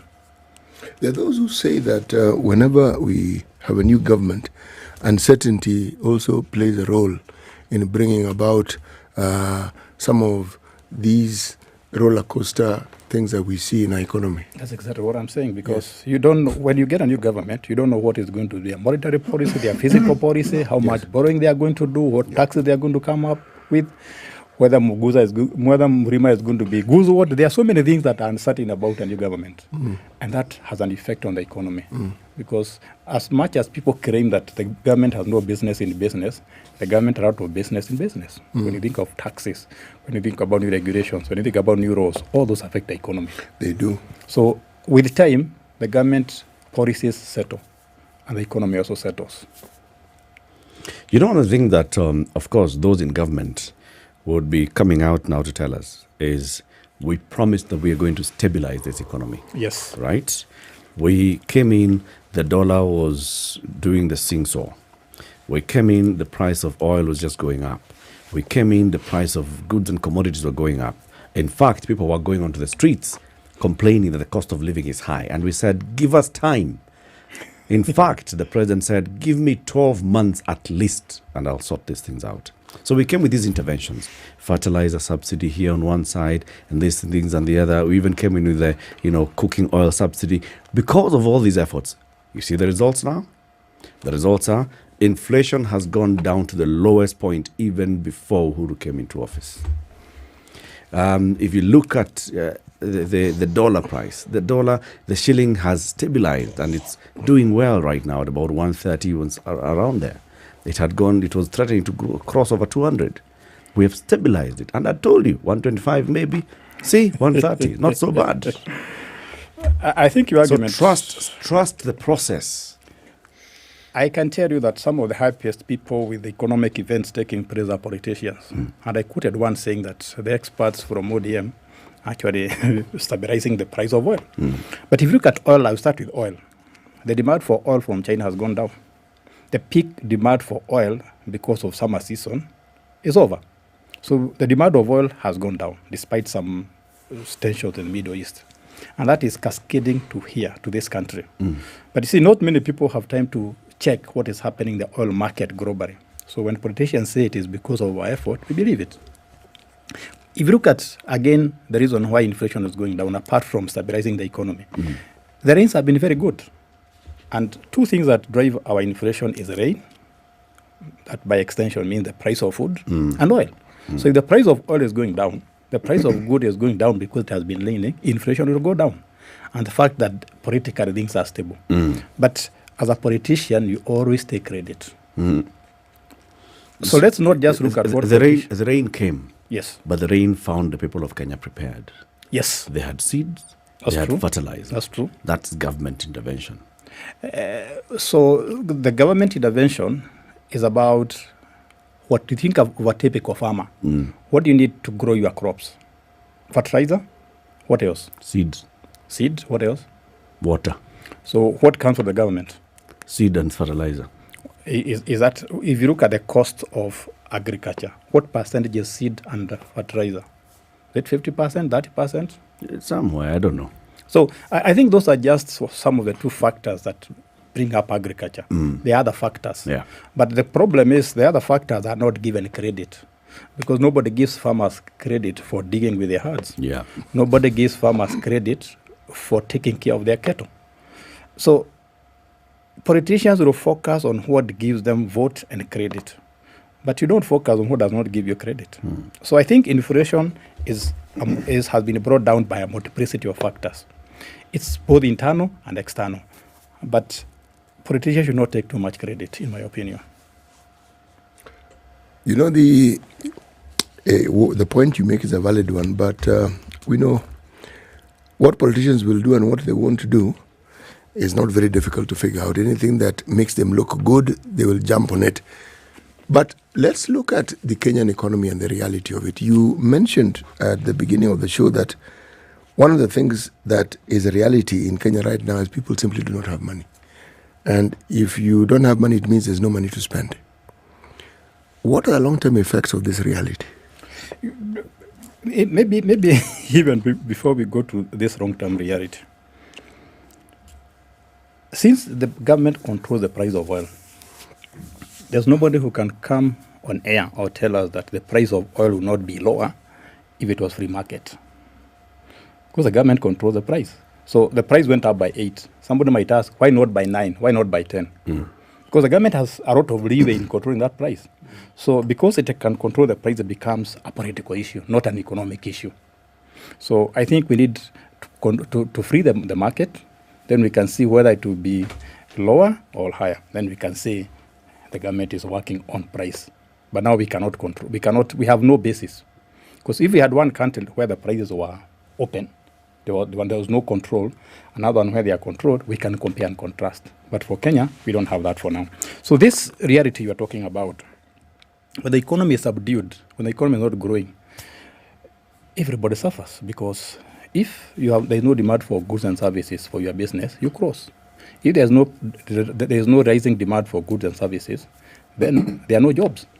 So I am very concerned when the economy is subdued the way it is, because there are long-term consequences. We get jobs because the economy is growing. And the economy grows because there is demand for goods and services, either internally or externally. So we need to think, how do we rejuvenate our economy so that there is money here? There is money in the economy, either coming from internally or externally. And that's why I've always talked about thinking about the external market. If you look at Korea, it's about 50 million people, the same population as Kenya. But they have a global market for their cars, for electronics, same with Japan. So can we think about how to build external markets so that the demand for goods, the demand for services, the economy is going to rejuvenate? The issue around the economy, and not just a slowing down of the economy, but the stagnation of it. As you spoke, the thing that came to mind is KRA, because we're discussing KRA this morning. It also means, therefore, that KRA will collect less money. That's true. So it means the government will have less to spend. That's true. So if the government budgets the way it budgets, it means they will tell us that they need to borrow more. They're already doing that. To meet the deficit. That's true. Now my question, what is it that stops the government from actually spending just what we collect? It's something that Eric and I have discussed at length, and we can't arrive at an answer. Now that you're here, we'd like you to jump in and help us understand this. I think that we have had that debate for the last several years. Yes. Why don't you live with the means? Yes. With your means. The two of you, when you're at home, if you have no money, you probably cut down on certain things. And the government should do the same. If they don't have enough money, they should cut down certain services and certain projects. But here comes the problem. And this is where you need to put yourself in the shoes of the government. If you cut down expenditure on projects, your voters will be unhappy. Remember, you are voted in because you made certain promises. I'll build roads, I'll build hospitals, I'll build airports, and so on. So if you don't build this one, you lose political mileage. So as a politician, you should always ask yourself, which side of the bread is buttered? Now look at the other way to reduce cost. And one of the, I think, senior advisors to the president talked about that one time. The easiest way to reduce government expenditure is to bring down the bloated so-called word employment. So the government payroll. Yes, that's a better way to put it. Now, if you started reducing government payroll, can you imagine about the political consequences of that? you hear people saying watu wetu wanamalizwa. For sure. Usinguza watu wetu. So as a politician, you always have the next election in mind. You don't want people to start rising up against you saying that you are sucking people. And by the way, can you imagine sucking people when there is such a high level of unemployment? Because when there is such a high level of unemployment, every job matters. Yeah, it is true. So you need to be a very bold politician to make bold decisions now, so that in the future you can be telling people, I told you. But our voters are patient. If you don't make that bold decision now, the situation that we describe will be exacerbated. It will get worse. That is my worry. So if it gets worse, the position that the politician dreads will be worse. So which is better? To deal with it now, or to wait when it gets to the point where it's untenable, where you actually really have no choice, because now you have a choice. You kick the can down the road. And I can assure you, if you remember how Gen Z protests were, it points how things can become bad if they are not managed. So if I were in the shoes of politicians, I would make a bold decision. Even if I'm not elected in 2027, future generation will pay tribute to my bold decisions. But not many politicians think beyond 5 years. No, they don't. You think about the 2027, and then after that, things will sort themselves out. Yeah, let's take a break, City. It's 28 minutes to 8. Our guest this morning is Professor Exen Iraqi from the University of Nairobi. He's an economist. We are looking at politics versus the very many other challenges that Kenyans are facing economically and what that means. Give it here. We'll be back shortly. This is the Situation Room, the only way to start your day. Save money on your rising electricity bill with StarTime Solar Home Solution. We offer a complete home and commercial energy saving system that includes solar panels with 15-year warranty, lithium battery with 10 years warranty, and an inverter with 5 years warranty. StarTime Solar Home Solution is efficient, reliable, and safe to power essential appliances, complete home lighting, refrigerators, air conditioners, washing machines, microwaves, iron box, instant shower, and entertainment devices, television, computers, Wi-Fi, and so much more. Say yes to reduced electricity bills and call us today on 0719 077 777 and get started on your green energy journey today. StarTime Solar. Power your life. The weather with SpiceFM. Yeah. So how's it looking like? It's warming up now in Nairobi. No, it's actually getting colder. It's 14 degrees and sunny, but it's going to rise to a high of 28. It's sunny in Mombasa at 25, sunny in Malindi at 25. It's sunny in Nakuru at 15, 16, and sunny in Nyeri. In Kisumu, partly sunny at 20. Eldoret, mostly sunny at 14.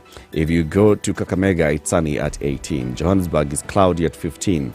Kampala is sunny at 19. Kinshasa, cloudy at 23. Lagos, clear skies at 24. Sunny in Mogadishu at 27. Addis Ababa is sunny at 14. Dar es Salaam is sunny at 24. And Paris is cloudy at 12. Beijing, sunny at 19. London, cloudy at 12. And New York, clear skies at 9. Sugar and spice and everything nice. SpiceFM. Spice up your life. So there was an issue earlier that was stretching all the way to Clayworks, Clay Eden Estate on Thika Superhighway after the Kasarani Mweki. It's still, there's an issue around Garden City Mall and Safari Park that's stretching that traffic way beyond the Kasarani Mweki Road. But then after that, after Garden City Mall, it clears. You'll find the traffic at KSMS coming towards town. It's busy all the way until the underpass at Pangani. It clears. Kiambu Road is happy hour. Both lanes are open for people coming towards town. So it's moving. Starts from DCI headquarters. And then you'll find the next traffic on Muranga Road in Ngara coming towards town. Westlands heading towards town, the usual places. And Mogoga Green at the entrance into Expressway. That area is just completely chaotic, and it's because of the Brookside Grove. They were working on it with Muga Green Junction coming towards town. So how is it looking like on James Gishoro Road? It's busy from ABC Place outwards and also ABC Inn. It's also very, very okay on Wayakiwe Red Hill Road, and it's also looking okay for now on Lower Kabete Road. On Mombasa Road heading towards town, it was busy earlier, but now it's just starting to build up on Bunyala Roundabout, which then affects Aerodrome Road. But then after that, it's okay. Imara Daima is all right. It's moving, so although it's busy. North Airport Road is quite busy. Mature, intelligent talk every morning. Spice up yourself.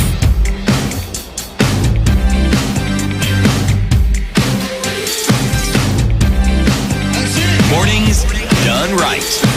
94.4 Spice FM, Nairobi. From the University of Nairobi, we are talking about the economy. Very many things happening. Prof was telling us, the government has got to just juggle very many costs and all, and everything that's happening across the country. As we get into the conversation, CT, I've got greetings for you from Isaac, who is in Bratislava, Slovakia. Thank you very much, Isaac. Nimeshukuru sana. You respond by clapping. That's what we used to do when we were young. Well, let me be young. Yes, that's it. All the way in Slovakia. Thank you. Thank you for tuning in, Isaac. So you had asked a question to Prof. Repeat the question. Well, the question I had to ask was based on a precedent that we have in the country. When you talk about bold decisions, if my memory serves me right, something happened in the Kibaki era. There was a year in which we didn't have any new development projects. A year. Not 6 months, a year.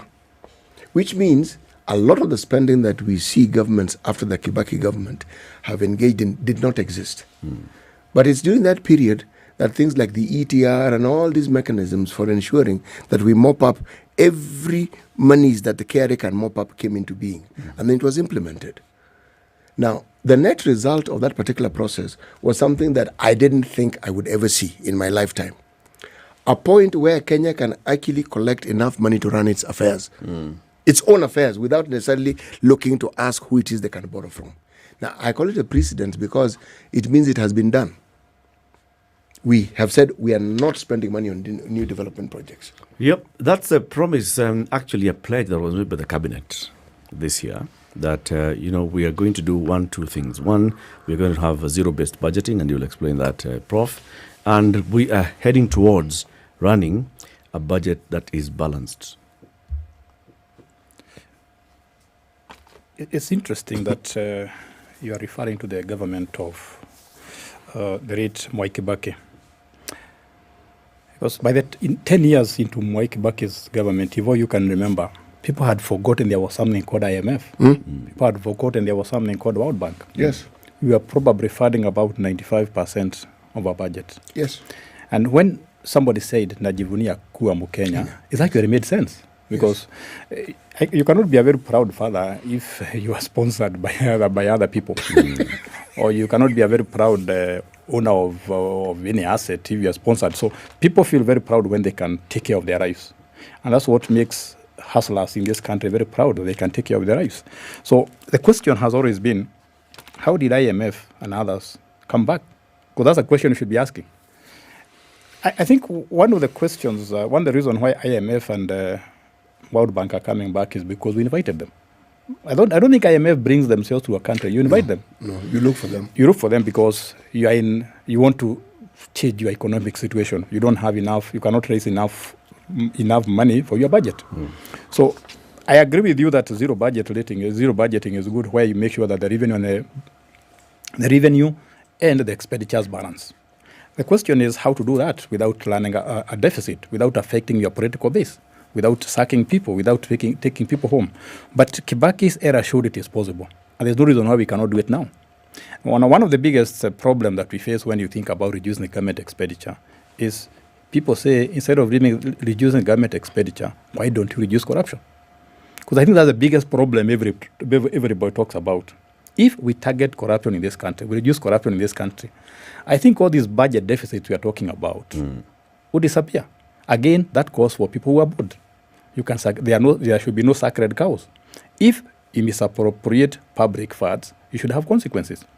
But as long as there are no consequences for getting away with the public funds, we are going to keep on talking about balanced budget. We are going to keep on talking about reducing the costs, about making sure that we freeze certain expenditures. But as long as people see that money is leaking elsewhere, I don't think we are going to make progress. So my argument is, let's have a balanced budget, but also, as we think of reducing the costs, let's also reduce the waste through corruption and unnecessary expenditures.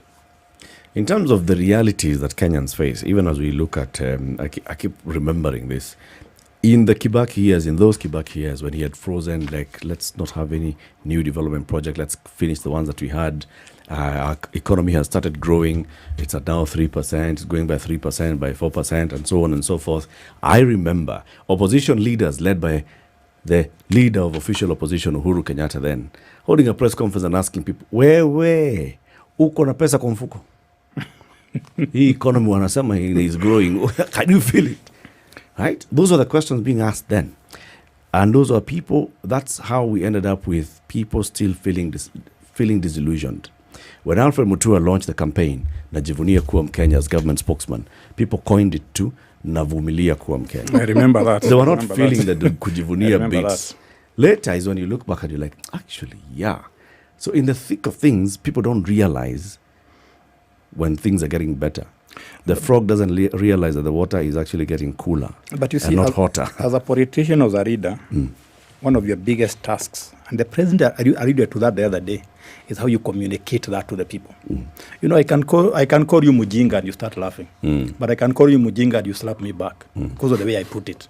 So I think communication is very important. If you believe that the decisions you are making today will have a positive effect 5-10 years from now, the way you communicate really matters.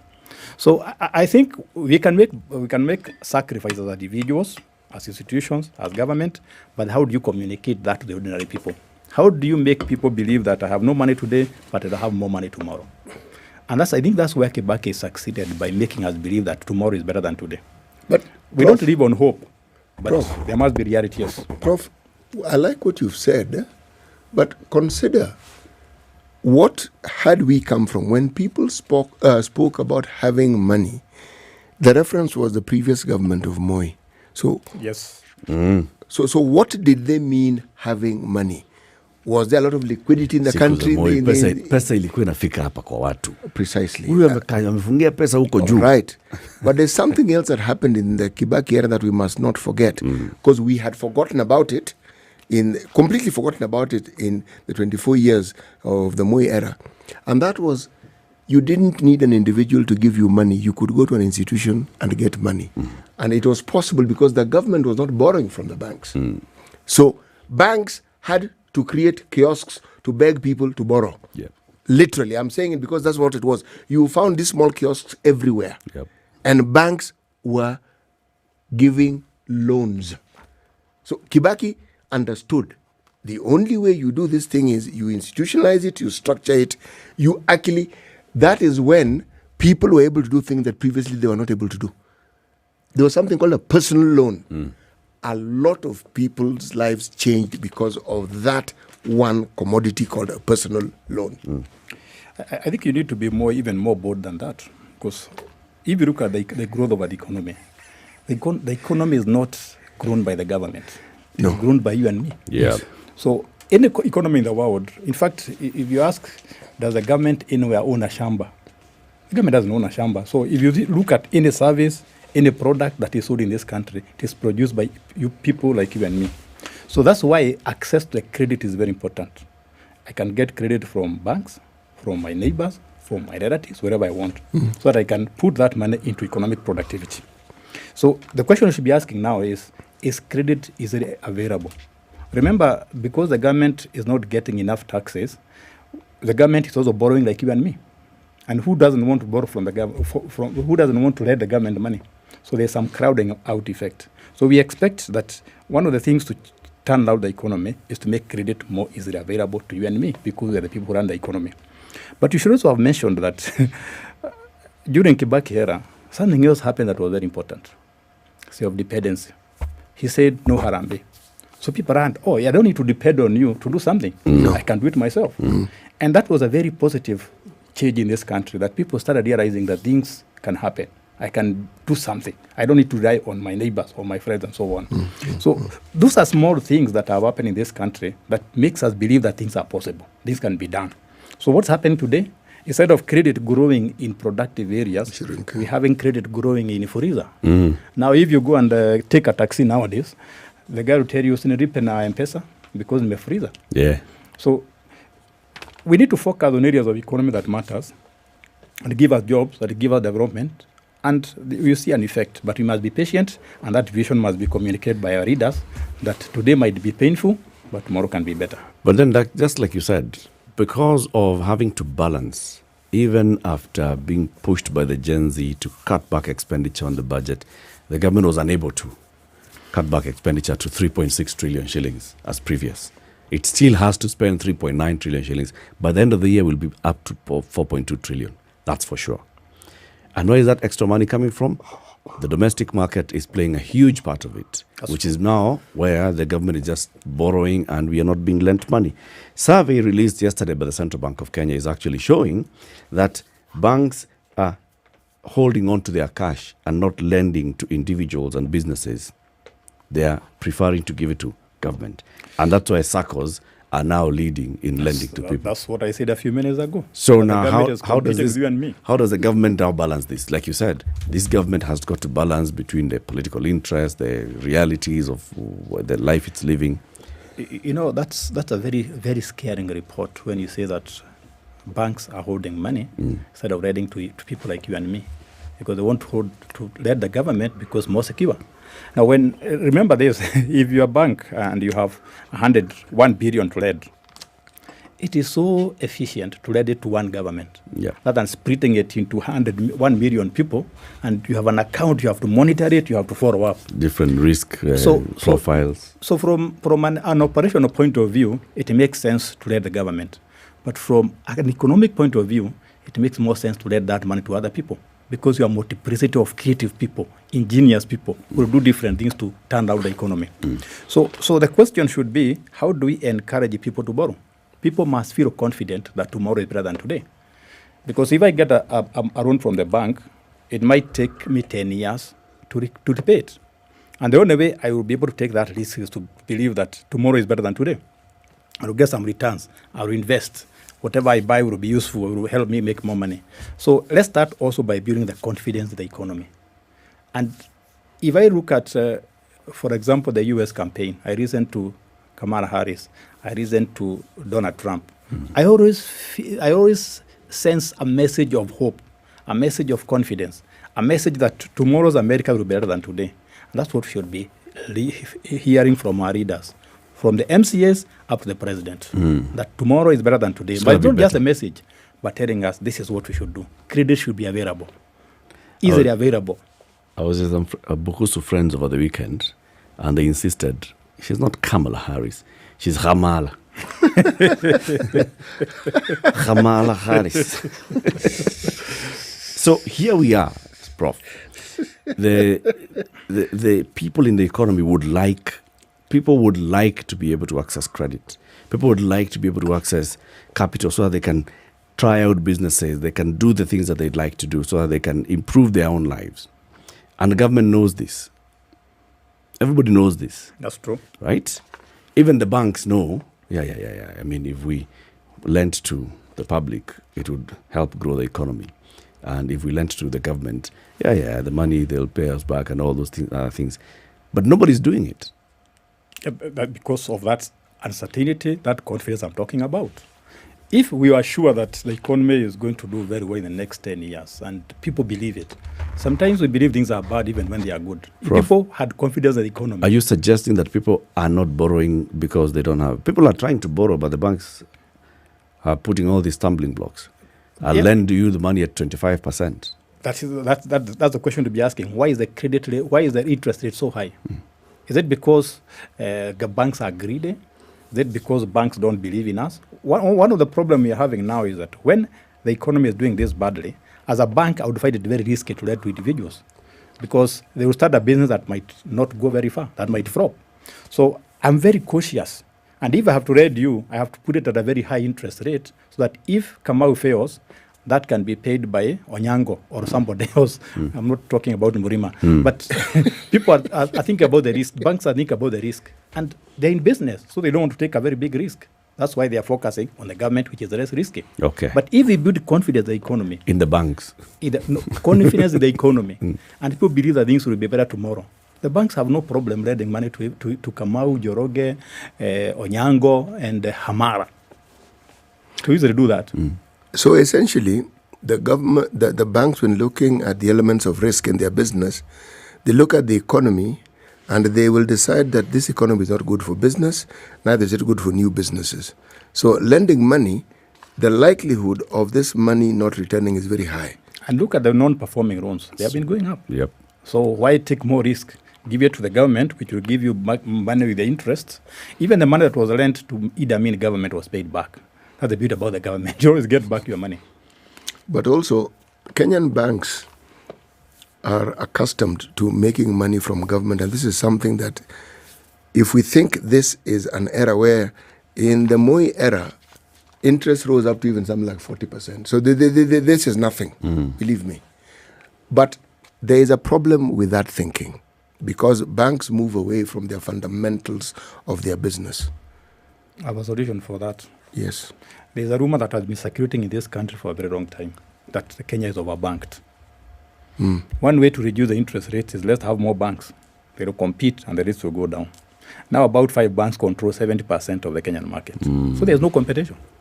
I don't know why we don't have... What do they call that? An oligopoly? Yes. So why don't we have, for example, community banks? So that if I go to my village, there's a small bank. Yeah. Like the way SACCOs have been doing. So if we had more banks, they would compete. And we also need to have more focused banks. A bank maybe for agriculture. A bank maybe for construction. So that if I'm running a business, I know the bank too. Now banks do everything. And they have made everybody convince this country that this country is overbanked. We don't know to start new banks. Essentially, we are suggesting in a conspiratorial manner that the big banks are not in favor of other banks coming into the market and competing with them. And they're still making more money. That's why they make so more money. You check the results of other banks in the world. It's almost criminal, because in the midst of the financial woes of this country, Eric and I talk about this every day. We look at the profits, you say, "Eish!" And they make money when the economy is doing well, when the economy is doing very badly. Yeah. They are always making money. Arguably, they have shareholders. Arguably, they're a business. Arguably, they're supposed to make money. But that imbalance, unfortunately, it's a bit high. No, it cannot be justified by what I've just said. So that's why we want credit that's easily available to the people who have ideas. Yeah, but that can only happen when you have a government that ensures that it does that. Because if you have a government that's competing with us for the same credit, we can't compete. Maybe that's what's happening. Even the central bank report is indicating that more and more people are going to SACCOs. Yes. And of course, the other place where they're going to is the microfinance institutions. And Shyrocks. And so you're seeing now the establishment of another credit market that is outside of these big banks that is developing. Which is good, because now maybe banks will behave when they see there's competition. You know, Prof, when we saw banks creating what I call kiosks, it was that wake-up call in that era of the Kibaki government, because suddenly there was no government to sell money to. That's true. That's very true. So they went back to their core business and they started looking for individuals with whom they could do business. Now tell me, in that era, surely, the default rates were not anywhere. The default rates we speak of now did not happen then. But the economy was vibrant, it was growing. Precisely, the economy was growing. Yeah. So in this era, when someone tells me the economy is growing, I really have to wonder what we're talking about. In fact, that's the question everybody asks me. You're an economist, tell me, if the economy is growing, where is the money? Because actually, Prof, where's the growth? What answer do you give? I should tell them that the economy is growing, but because of inequality, some people are getting money, others are not getting. And some of the growth is driven by big projects that do not always have trickle-down effect to Wanjiko and others. But what we're looking for is a balanced growth so that everybody has a stake. During Kibaki era, Mama Mboga could tell you things are good. Sophisticated businessmen in the corporate world would tell you things are good. I think now there's a lot of imbalance, that some people are doing very well, others are not doing very well. You know, there's a shift that happened that I think has carried on in this era that I must speak of as I see it. There's something that had not been assumed in an earlier time, that indigenous Africans could do certain businesses. Now, I look at something like Equity Bank. It's an African bank, Kenyan. The shareholding now is different, but it's an African bank. I look at Family Bank, okay? These are banks that grew. They're indigenous. That's true. Everything about it was local. If foreigners came and bought into it, it was much later because they were already making money. That's true. But also the management of it was local. Now, it meant that the citizenry had acquired sufficient confidence in understanding that they could run something on their own and it could do just as well. That's the confidence I'm talking about. Yes. Now, you should even make it more dramatic. Yes. Suppose we had an equity in every sector, so that in health sector, we have hospitals that are doing so well, they are going to Uganda and the rest. You know, Equity and other banks have crossed the borders. Yes, they have. So can you imagine if the other sectors in Kenya were doing as well as banks? So that when I go to Nigeria, I can find the Kenyan hotels chain. If I go to Saudi Arabia, I can find the University of Nairobi with a branch there. So when people have confidence in a certain sector, in certain institutions, they tend to grow. And I wish the same confidence they find in Kenya's private sector, finance private sector, like banking, can cascade to the other sectors of the economy. So that we believe we can compete with the Barclays Bank, we can compete with the Standard Chartered. Because that's what happened in the finance sector. Yeah. But Equity didn't just compete. Equity does better than them. So can we also do the same in other sectors, whether Yes. it is health, whether it is education, yes, whether it is in trade? Yes. Can we do as well as banks have done in this country? They have been I'm very proud of our banking institutions. But look at the manner in which the citizenry also supported the banks. That's true. You only need to look at the clientele base. When someone tells you 15 million, you 20 million, it tells you people have confidence. But if you look at the service also, you found that they actually sought to meet the needs of the individuals who banked with them. That is the reason why it grew. That's true. Because a local bank will know what the locals need. They speak your language. Yes, they know you. They understand you. It's the same reason why you find some supermarkets like the ones you are advertising this morning. Naivas is doing very well. Because Naivas understands my problems better than maybe a foreign supermarket. Yes. And that's why I should mention them, because you know that ShopRite came here and left. But Naivas is growing. Because when I went to those shops, you find the shop has been brought from South Africa with no adjustment to the local market. But if I find, for example, some pieces of cabbages on the floor of Naivas, that's very normal. but if you go to the other supermarkets and find some piece of cabbage, what is that? And I'll give you a good example of a bank. I won't name the bank. It was raining. Yes. And this bank decided to hire a shoe shiner, so that before you get to the bank, they clean your shoes. Oh. The other bank poured sawdust. So guess which one had more customers? So this bank that was pouring sawdust understood the Kenyans very well. Yes. This other one was saying, Muna uchafu, you should not get in. So I think one way to sawdust and that kachuma for yes. So I think in addition to the government doing its work in regulation and creating a conducive environment, we also must make people believe in themselves. And I like your argument that we can learn a bank, an international bank, a global bank. Yes. And in other sector, we can learn global health sector. Yes, we can. We can even make cars. Why do we still have one Nyayo car made in 1980? Why can't we have Kenyan-made cars? Why can't we have Kenyan-made other products, Kenyan shoes and so on? So I think it's a time we started believing in ourselves. And that starts from the political arena. That make people believe themselves, make people believe in the possibilities. You see wonders in this country. Those guys believe in themselves. They're making money. They don't believe in us. That is the paradigm shift that we need. So that when a young boy is growing in Shamahoho or in a Karakara, he believes that he will be the next Bill Gates. Yes. And we facilitate that. Yes. To make him the next Bill Gates, the next Elon Musk. Prof, always a pleasure having you. Thank you very much for joining us this morning. Professor Exen Iraqi from the University of Nairobi, an economist, has been our guest. Keep it here for more conversations. It's 8 a.m. It's now 8 o'clock with Safaricom. Go monthly with an all-in-one bundle and enjoy convenience and value with Safaricom. For just 2,000 bob a month, enjoy 17 GB data, 1,000 minutes, 2,000 SMSs, and free WhatsApp. Go monthly. Dial star 544 hash and select Go monthly. Safaricom is for you.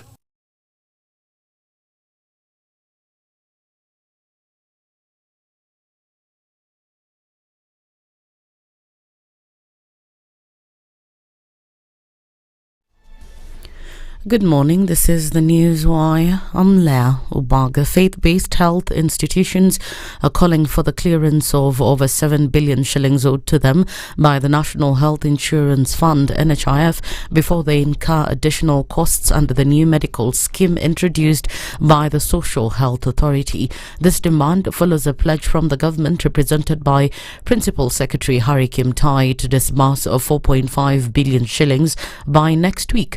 According to the representatives, despite numerous follow-ups, the outstanding bills accumulated through the Edu Afia and Linda Mama programs have yet to be resolved. They also raised issues regarding the ongoing system upgrade for the Social Health Authority, which has resulted in inconsistencies and difficulties in registering or claiming payments through the new system.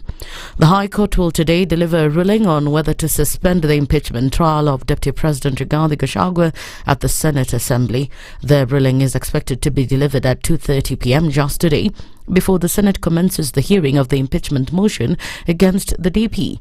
Justice Chacha Mwita set the date after Gachagua, the National Assembly and the Senate heavily submitted their arguments on the case on Monday for 4.5 hours. This even comes as Senate Speaker Amason Kingi has maintained that the court's decision won't stop them from tomorrow's and Thursday's hearings. I rule any injunction interfering with the work of Parliament has no effect on Parliament in exercise of its constitutional function. Such court orders have no effect on the National Assembly or the Senate or any of their committees, respectively. In the unlikely event of any such orders, Parliament and its committees shall proceed unabated, unfettered and unhindered, as may be directed by the respective Speaker of Parliament. Now, the question of the effect, if any, of the court orders injuncting the Senate from conducting any business is well settled. Now, the latest drop in fuel prices has continued to attract mixed reactions, with a section of Kenyans questioning whether the trend will continue or new other taxes will be introduced. The Energy and Petroleum Regulatory Authority (EPRA) announced a reduction in the retail prices of petroleum products effective from October 15th to November 14th. EPRA said that super petrol will retail at 180 shillings and 66 cents per litre, diesel at 168 and 06 shillings, and kerosene at 151.39 within Nairobi. This represent price reductions of 8 shillings and 18 cents, 3 shillings and 54 cents, and 6 shillings and 93 cents per litre, respectively. The authority attributes the drop to changes in the weighted average cost of imported refined petroleum products, a key factor in determining local pump prices. An Imenti Central Member of Parliament, Moses Girima, has expressed concerns about the unexpected shift in leadership following the overwhelming vote to impeach DP Rigathi Gachagua. Girima revealed that Meru MPs supported the motion with the anticipation that Interior CS Kithure Kindiki would be the next Deputy President. I'm concerned because you see now we are hearing of somebody like Irongo Kangata. They're even calling us, they're robbing us to support them. There is also a majority leader, Kimani Ichung'wah. There is Anne Waiguru. The women caucus of governors, they are up in arms, saying that according to the speech of William Ruto, President, and he promised them that the next deputy president will be a woman. They are also mentioning Grandes Wanga, and also sometimes they even bring the name of Raila Odinga in the scene. So when they bring all those things in Kimeru, is what we say, Mambura ya kuyanyenje. Mambura ya kuyanyenje is not straightforward as it was. So I'm so much concerned. And finally, shockwaves hit the Kabarnet law courts in Baringo County during the hearing of a case where a middle-aged man is accused of defiling his 8-year-old daughter. When the prosecutors cross-examined the 8-year-old girl, she revealed that her mother, who in this case is a complaint, framed the father. The minor told the courts that she had complained to the mother of stomach upset, only for her to change the narrative. The mother would then admit to the court that she framed the husband on allegations of neglecting their children. The judge discharged the accused in conclusion that no case has been made against him. That's the Newswire. I'm Lydiah Ubaga.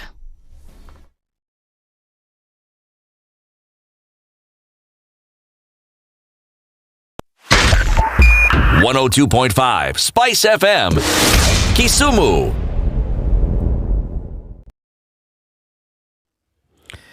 It's busy on Outer Ring Road around Feather Estate, and we know that's because of the matatus, and it's also busy around as you get into Outer Ring, into Donholm Savannah Road and Manyanja Road. That junction there, it's quite tight. Jogoo Road, as you head in towards town, towards City Stadium roundabout, also Likoni Road, as you get into that roundabout, it's very busy.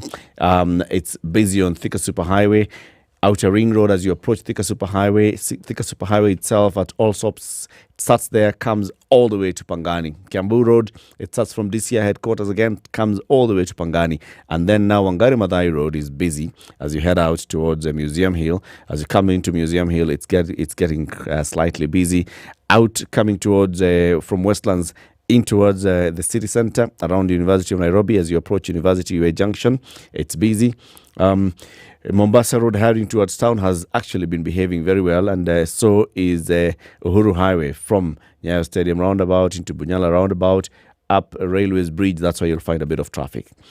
Langata Road into town is busy from the Carnival stage, corner coming all the way to T-Mall into Raila Odinga Way. Ngong Road into town, we know what happens. It's about the lights.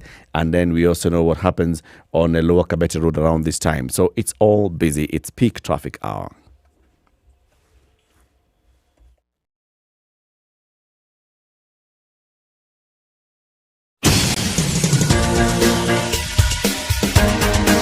This is The Situation Room, the home of hard-hitting political commentary and penetrating insights about the state of the nation. This is a talk radio experience like no other. The Situation Room, a place for hard truths, debates, and elevated conversations. The Situation Room, witty, political, engaging, deep, controversial. In the room, we have C.T. Muga, researcher, academic, seasoned political observer, a fountain of wisdom in these politically uncertain times. Ndu Okoh, Nigerian by birth, Kenyan by choice, communications expert, Pan-Africanist, a truth seeker and believer in people power, and Eric Latiff, agent provocateur, the man in the chair, seasoned journalist, news hound, a man who believes in punching up, not down.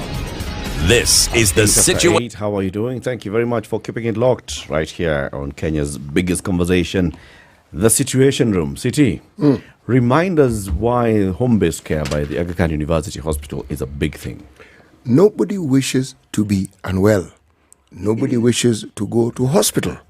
But when you need to, all you're going to seek is what we call health care. Yeah. Now, the Aga Khan University Hospital is saying you do not need to go to hospital to receive some of this care. You can be at home, and this care can be brought to you. It can be provided for you in the comfort of your home. If you have need to have testings done, if you have need to have laboratory services, they will send a unit who will do the needful.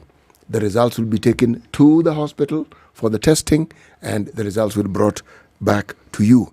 If it is medicine that you need, that same medicine, once you've been diagnosed and the appropriate medicine has been prescribed, that will also be brought to you in the comfort of your home. Now, tell me, if you're talking about healthcare being near to you, this is not healthcare being next to you. This is healthcare being brought to you at your home. Imagine that. It's basically just taking care of you in very many ways, more ways than one. Even the other thing that you also mentioned earlier, physiotherapists, they will send a physiotherapist to you. So, you are you need to be going at it to hospital for physiotherapy. You don't have to get up, go for physio, go back home. Get up tomorrow, go for physio, go back home. You can get home-based care. Physio will be sent to you as you continue receiving your treatment. This is a very, very, very good thing. It's all about, nowadays in life, hatutaki pressure. Pressure mingi. Apana taka. Hatutaki pressure. We discovered convenience. Now we're going after convenience in more ways than one. This is convenience, healthcare close to you. Convenience, just like Naivas. Naivas is expanding and having all these stores opening close to you. So if you want shopping, you don't have to think at it. Sasa niko hapa. And the nearest Naivas sijui is... No, Naivas is close to you. And more Naivas stores are now becoming 24-hour stores. And even on top of that, you can download the Naivas app and you can shop from the comfort of your home, your office, wherever, and the stuff will be delivered. It's all those things. Convenience. We are in the era of convenience, the soft life era, like they say, the Gen Zs, right? Our next guest is Wakili Willis Otieno, advocate of the High Court of Kenya. Good morning, Wakili. Good morning. Eric. How are you doing? Fine, thank you. Yeah. Yes. Good to see you. Good to see you after such a long time. You're looking well. Good. Looking forward to today's court sessions. Yeah. Yes. What do you have in court today? You know you're always constantly... No, that is my... battling one thing or the other. No, they are not the controversial ones. These are now the real legal issues. These are real... Not politically instigated legal issues. Yes. Here is Mambo jurisprudence. Jurisprudence. Very good. Yes. Sawa. Siti, why don't you jurisprudate this Wakili with a lawyer? Something called today's proverb. Yes. Where are we this week? We are in the People's Democratic Republic of Algeria. Yeah. You were telling us something about the Carthaginians came. Who are these people? Well, the thing is this. There are those who argue that the Berbers, these are communities that you will find in the northern part of Africa, were the earliest inhabitants of this particular land. But the thing about the history of Algeria is when you look at the many civilizations we've had, and you look at some of the major wars we've had, that's why I mentioned that the Carthaginians, they themselves were serious colonialists. They rampaged that region right up to Europe, okay? But then you look at the Roman Empire. They also had a very, very big impact in Algeria. The French had the biggest, because if there was a province of France that was in Africa, it was Algeria. You had well over 1 million French men and women who lived there, and they were French people. They were in Algeria, but they were French. It was a genuine province. So when the War of Independence began, that War of Independence was a serious one, because it even became a civil war. Algerians fighting against each other depending on where it is someone had a leaning. Yes. I will talk about the casualties, and I will talk about the harm and how the war in Algeria even affected the politics in France. It even got a government toppled and a new government came in. And the government that came in was led by somebody, I'm told the pronunciation, he's called Charles de Gaulle, a name like mine, but I'm told the French say it's not Charles, it's Charles. Okay? So that particular gentleman actually became the president of France and brought in very many changes, but that's a discussion for another day. All right. The proverb, friendship. We call it friendship, but without sincerity. We call it friendship, but without sincerity. Yes. Well, what's your interpretation of this proverb? It's actually just a proverb that warns you of people who are more of acquaintances. They don't come into your life with genuineness. So you are forced to be acquainted, but that doesn't mean you are friends, because they may not be sincere with you in a relationship. And what would sincerity look like, Willis? Sincerity is genuineness. How does that look like? Authenticity. I always say that of all my friends, I look at who can I go to sleep with my eyes closed. If any of my friends was to be around me and I must sleep with my eyes closed, then that's a genuine friend. Someone who can watch your back. Willis, you don't have friends, it is clear. Someone who can watch your back. Otherwise, I have friends. I have many friends. Hey, you also have many enemies. Yes. Of course. That's always a lullaby. Surely. By the time you're in... Eyes closed, you what? Listen, Adani have a very good friend in Kenya. His name is Raila Odinga. Well, he didn't say that they were very good friends. He just said he knows them from his very good friend, Narendra Modi, who's currently the Prime Minister of India. Yes. When he was Chief Minister of, what was that state called? Gujarat. And the man was there for like 12 years. Yeah. And Raila was our Prime Minister here, and he had visited India, and Chief Secretary Narendra Modi introduced him to Adani, said, this businessman, top businessman. Good businessman. Top businessman. Idea. Top businessman. Right? If you become president, top businessman. Engage with him. Now Raila hears that Adani is involved, has done a PIP with JKIA, with the Kenya Airports Authority for JKIA. Is involved in PPP negotiation for power transmission lines in Kenya. There's a company associated with the Adani Group that's also, looking at helping us in the rollout of our healthcare system. And people are making noise and saying, Adani this, Adani the other, or Adani is controversial, Adani cannot do these things, Adani will just... Raila comes out on Sunday and says, people, no, this is not the first time I'm hearing this name. I've heard this name before. In fact, I've heard this name from a very reliable source, who's now the leader of a country with... they have the highest population now in the world, don't they? Called the largest democracy. Yeah? Yes. The largest democracy in the world. Yes. The country with the most people in the world. And if that person can trust this company, and that company is doing very many jobs in that country, surely this cannot just be a fly-by-night briefcase enterprise. It's not. It's a big enterprise. Let's consider it. Do you think that changes things here? No, it doesn't. The main issue here about Adani is not even the company per se. It's the process that is leading us to Adani being the new Gupta in Kenya. They can as well be all that is said about them. Top company, global contacts, big contracts, huge projects. They can do those projects. But in Kenya, we have Article 10 of the Constitution on transparency and accountability. How do you arrive at Adani as the one to do these projects? Look at, for example, now the energy thing they signed, 65 billion Kenya shillings. You ask yourself, why Adani? The same Adani you are giving the airport for free. They are not putting any coin on it. They are just going to use our money to build that airport. Now, the people of Kenya are saying, why this preferential treatment being given to one particular entity? Why can't we consider alternative models of funding, or even go through competitive process of bidding for people to look for these contracts?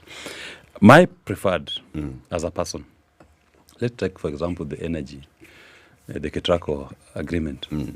We have the Nairobi Stock Exchange here. You want to tell me, if Ketraco was to float its shares here at the NSC and invite Kenyans to bid, or government of Kenya was to float an energy bond that we want to raise 100 billion, Kenyans to buy, we want to use this money to invest a 5-year bond, or you go to NSC and you float shares, Kenyans will own this thing.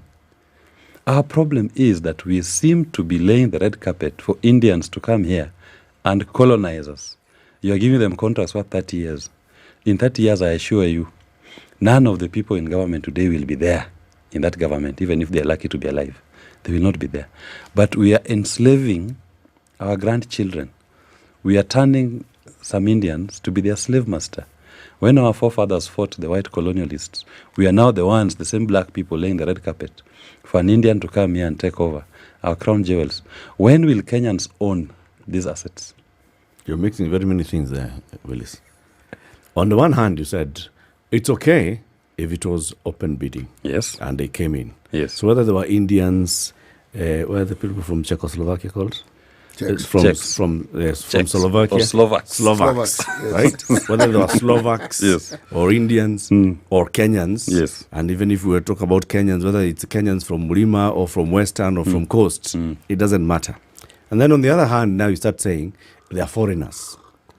Do you have a problem with them being foreigners, or do you have a problem with... I said, if you wanted to bring foreigners, do an open bidding. Let's get the best in the market. That's one option. My preferred option is, at what point will Kenyans ever own these assets? And I'm saying we have the NSC.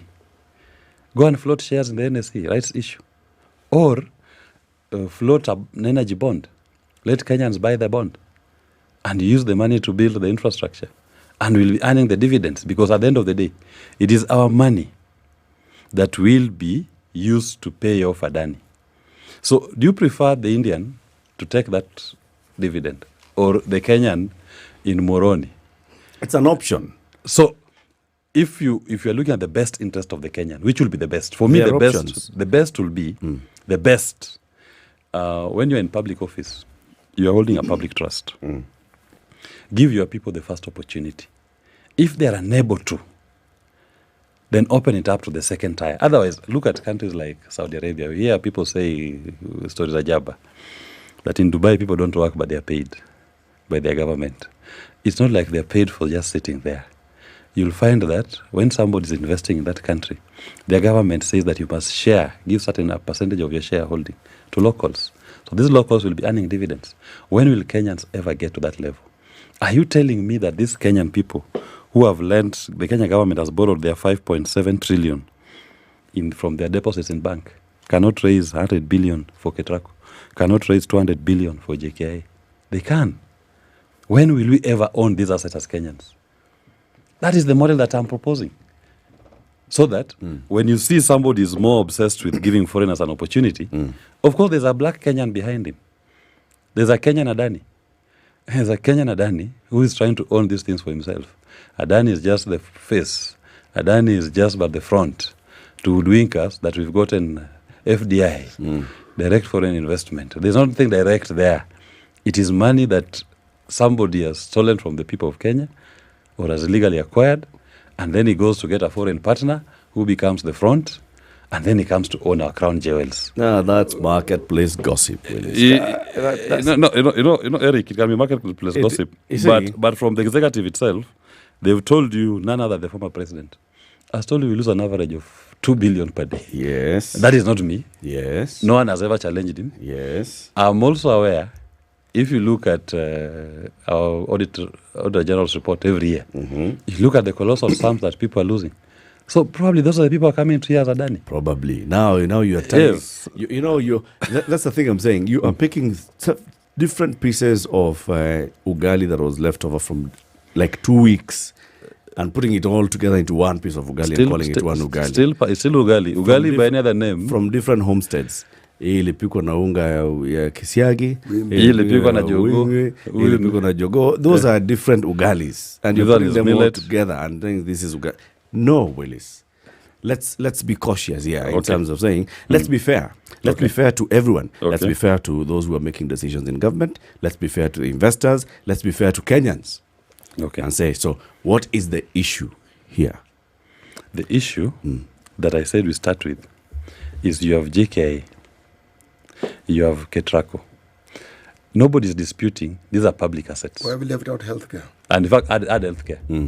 Add there now that shift share. And there's more. Even in energy, Ketraco is just the beginning. There's geothermal in energy. Now, what is not disputed, this is public asset. Yeah. The second thing is we want to leverage and raise more funds to improve their capacities or their efficiencies. Not disputed. The third point is the how, which is the preferred model that we are seeing Kenya Kwanza and William Ruto pursuing. Their preferred model is to go to India and look for Adani. Because even if you look at the contract Adani has signed with Kenya, they are being signed within a day. Somebody is moving from India, making a proposal the same day, takes to KA the same day, goes to Treasury, Ministry of Transport the same day, goes to Treasury. Everything is approved in one day. You just write a letter to the MD of KA asking for a meeting. You'll get a response after 32 days. And yet, this is just a meeting. But somebody talking of colossal sums of money, everything is done at rocket speed. Yeah, but you've actually gotten to the heart of the matter. Somebody talk about colossal sums of money. Yes. If we look at the anatomy of how we do business in Kenya, the moment there's a colossal amount of money, a lot of people can see their interests being taken care of. Yes. Because there's enough to be divided around and for everybody to feel, yes, this thing has been divided well. And you're saying, and at the cost of the citizenry. That is my argument, that if it is a colossal sum of money and their benefit, they move at supersonic speed. But my argument is this. If it involves a public asset, what should be driving a decision maker is what is called public interest. What is in the best interest of the people of Kenya? Now we need to improve JKI, for example. Yes. Which are the funding models that we can use? So the decision maker says, these are colossal sum of money, 200 billion. Maybe I'll also get a cut here. So you need to move quickly, everybody. Tick your box quickly. Because we are the ones ring-fencing this thing.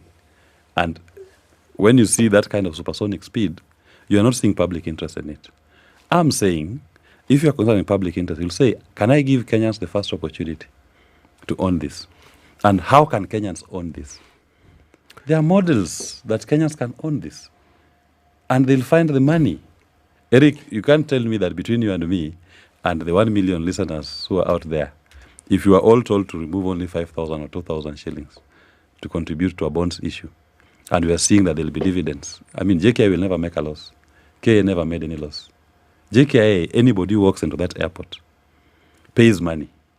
You go by Uber, you go by Cityopa, you go by whatever model, you drive your own private car. That is even before you start flying. On your passenger ticket, there's a passenger levy that is levied for airport infrastructure development. Mhm. So KA will always make money. JKI will never make a loss. So you tell a Kenyan, I mean, we are giving you an opportunity to own a piece of JKI, contribute your money and be paid dividends commensurate with your contribution. Kenyans will put the money in. We will become the lords of the country, little kings of Kenya. I agree. But you also agree that that's one option. And that is one option. And I said... And nowhere in the law does it say that is the primary option. That is why I said, you ask yourself, what is in the best interest of the Kenyan? Which is the best? Can I ask a different question Yes. on this?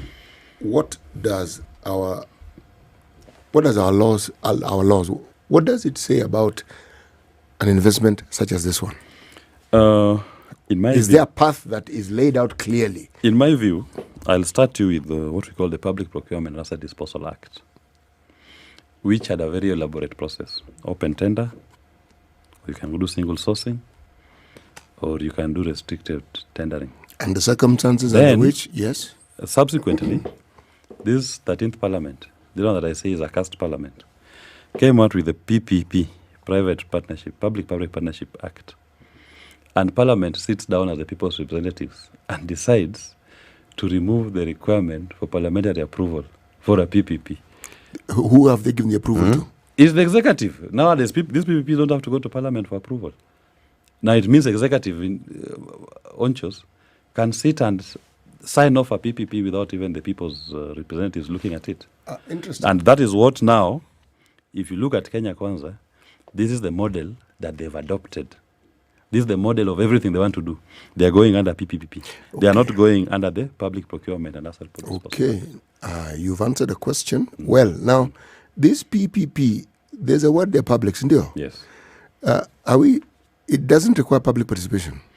Public participation is a dictate of Article 10 of the Constitution. Even if you're doing a PPP, you are still bound by Article 10 on the principles of governance and the national values. One of the principles of governance is public participation. Then we have transparency. Then we have accountability. So even in your PPP, you must have public. You must still do public participation. You cannot say that the Constitution doesn't apply to our Yes, project. but then we have a small snag here.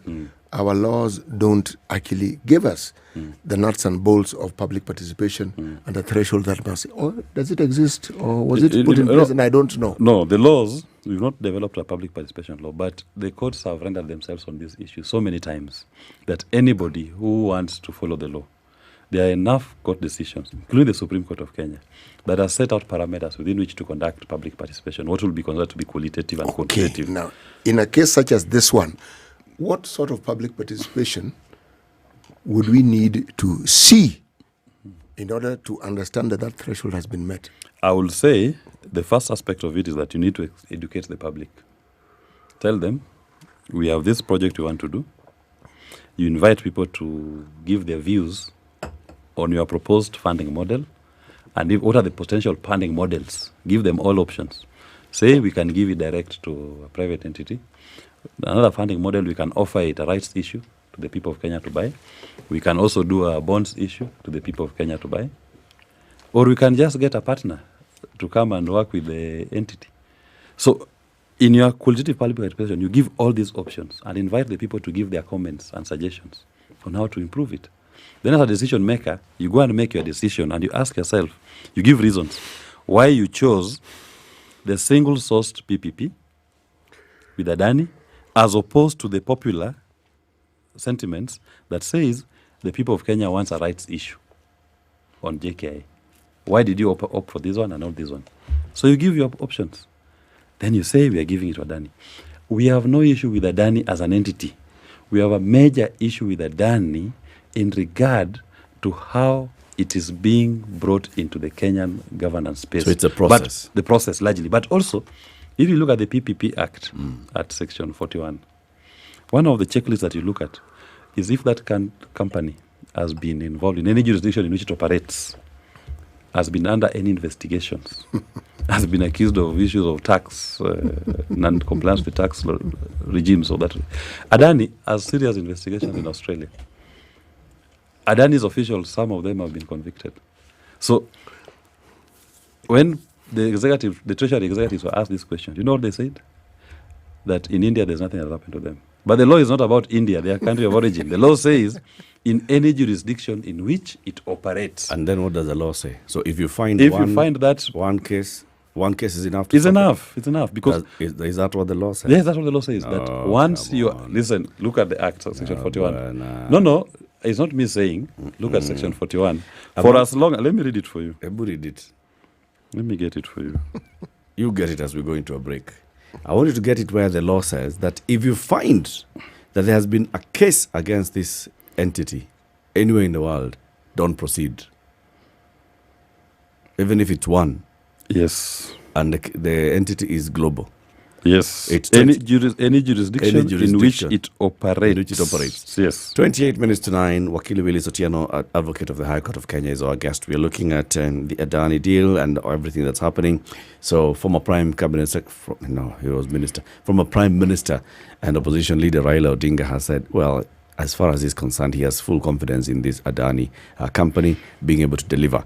Wakili will read us the law. I can read it for you even now. Okay, read it. Now, you found it? Due diligence, that's section 41. Yeah. Due diligence on privately initiated proposals. The Directorate, in coordination with the contracting authority, shall, before commencing an evaluation, an evaluation of a private initiated proposal, conduct due diligence and confirm that the private entity is not corrupt, has not engaged in acts of corruption, has not been sued or convicted on account of acts of corruption, is not insolvent, under receivership or bankrupt, or his affairs not being administered by a court or judicial officer, then is tax compliant in all jurisdictions in which it has local tax presence and in its home country of registration, and is not in default. So the finding of it is that you must first establish that this entity is in compliance. You confirm. Yes. If it's not in compliance, it's not tax compliant in any jurisdiction. In fact, the wording is any jurisdiction. Yes.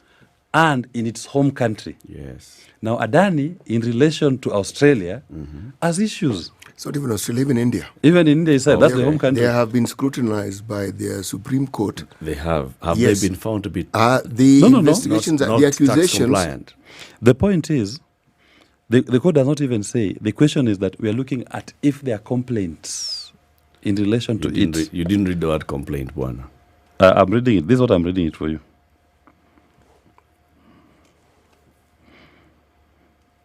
Is tax compliant in all jurisdictions in which it has local tax presence. Tax compliant. Yes. Yes. Well, the investigation in India is over stock manipulation. Yes. That is not in tax, but in Australia, it's issues of tax. By the way, has it been stock manipulations have a direct correlation with the tax. It's true. But it does not specifically mention say that you're tax. Yeah, it doesn't say that you're not tax compliant. Will you be tax compliant if you're under? Will you be deemed to? Will KRA issue you with a tax compliance certificate when you're under? But Willis, they can't issue. Willis, remember that even in this country, when we have the Auditor General raising issues, it's an audit query. Okay, you're not guilty. It's just that further explanation is required, and one could look at the accusations that were made by this Hindenburg research, and they would say they're being investigated, but the investigations have not been concluded, so they're actually not guilty. Yep.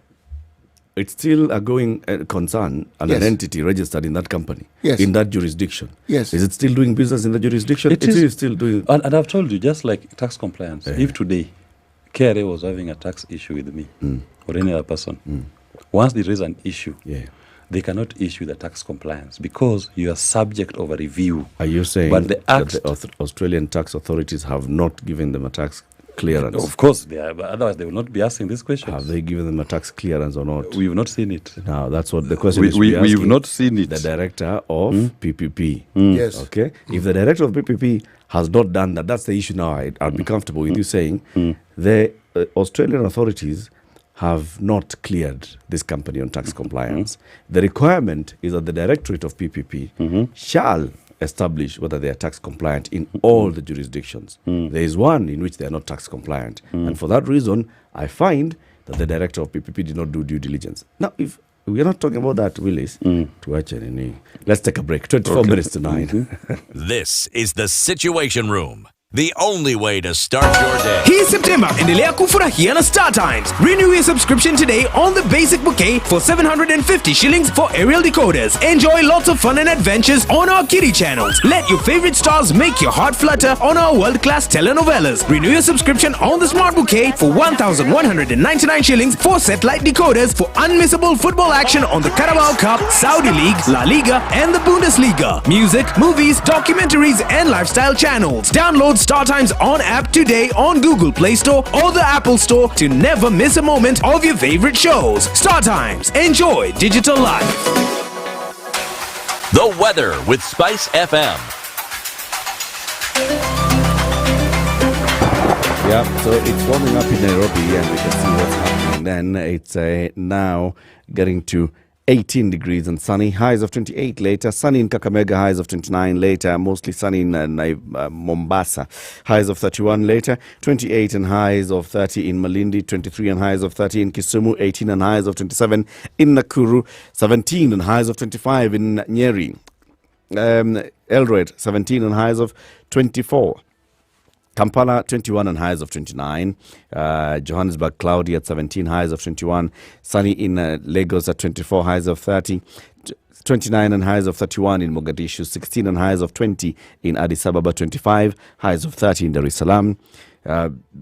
Paris, cloudy at 12 and highs of 19. London, cloudy at 11, highs of 16. Kinshasa, cloudy at 24, highs of 30. New York, clear skies at 8, highs of 14. And Beijing, sunny afternoon at 21.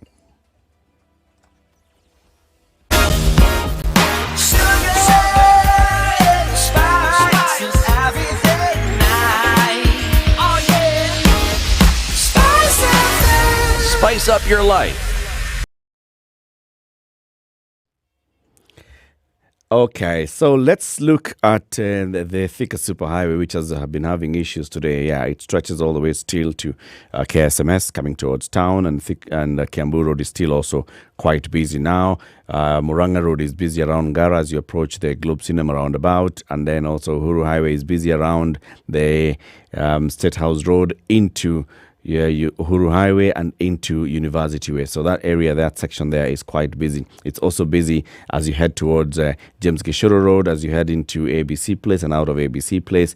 It's busy. Westlands roundabout stretching all the way to Mugoga. It's also quite busy on Lower Kabete Road as you're heading towards Westlands. It's busy on Limuru Road this morning as you get into the junction with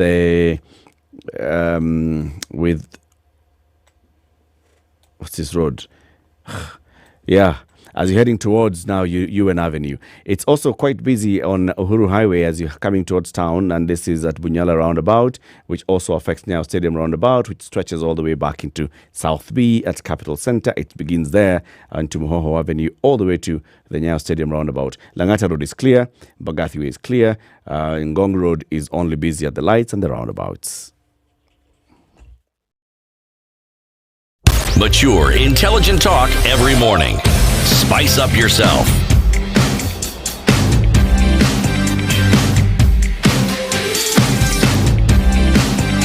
Mornings done right. 94.4 Spice FM, Nairobi. The conversation continues here with Wakili Willis Otieno. We are looking at this. I think what I see and I hear, even from what you're raising, Wakili, is the issue of a government that has a serious trust deficit, doing things ostensibly for the good of the public, and the public are not walking the journey with that government. So the public is being informed at the tail end of a process.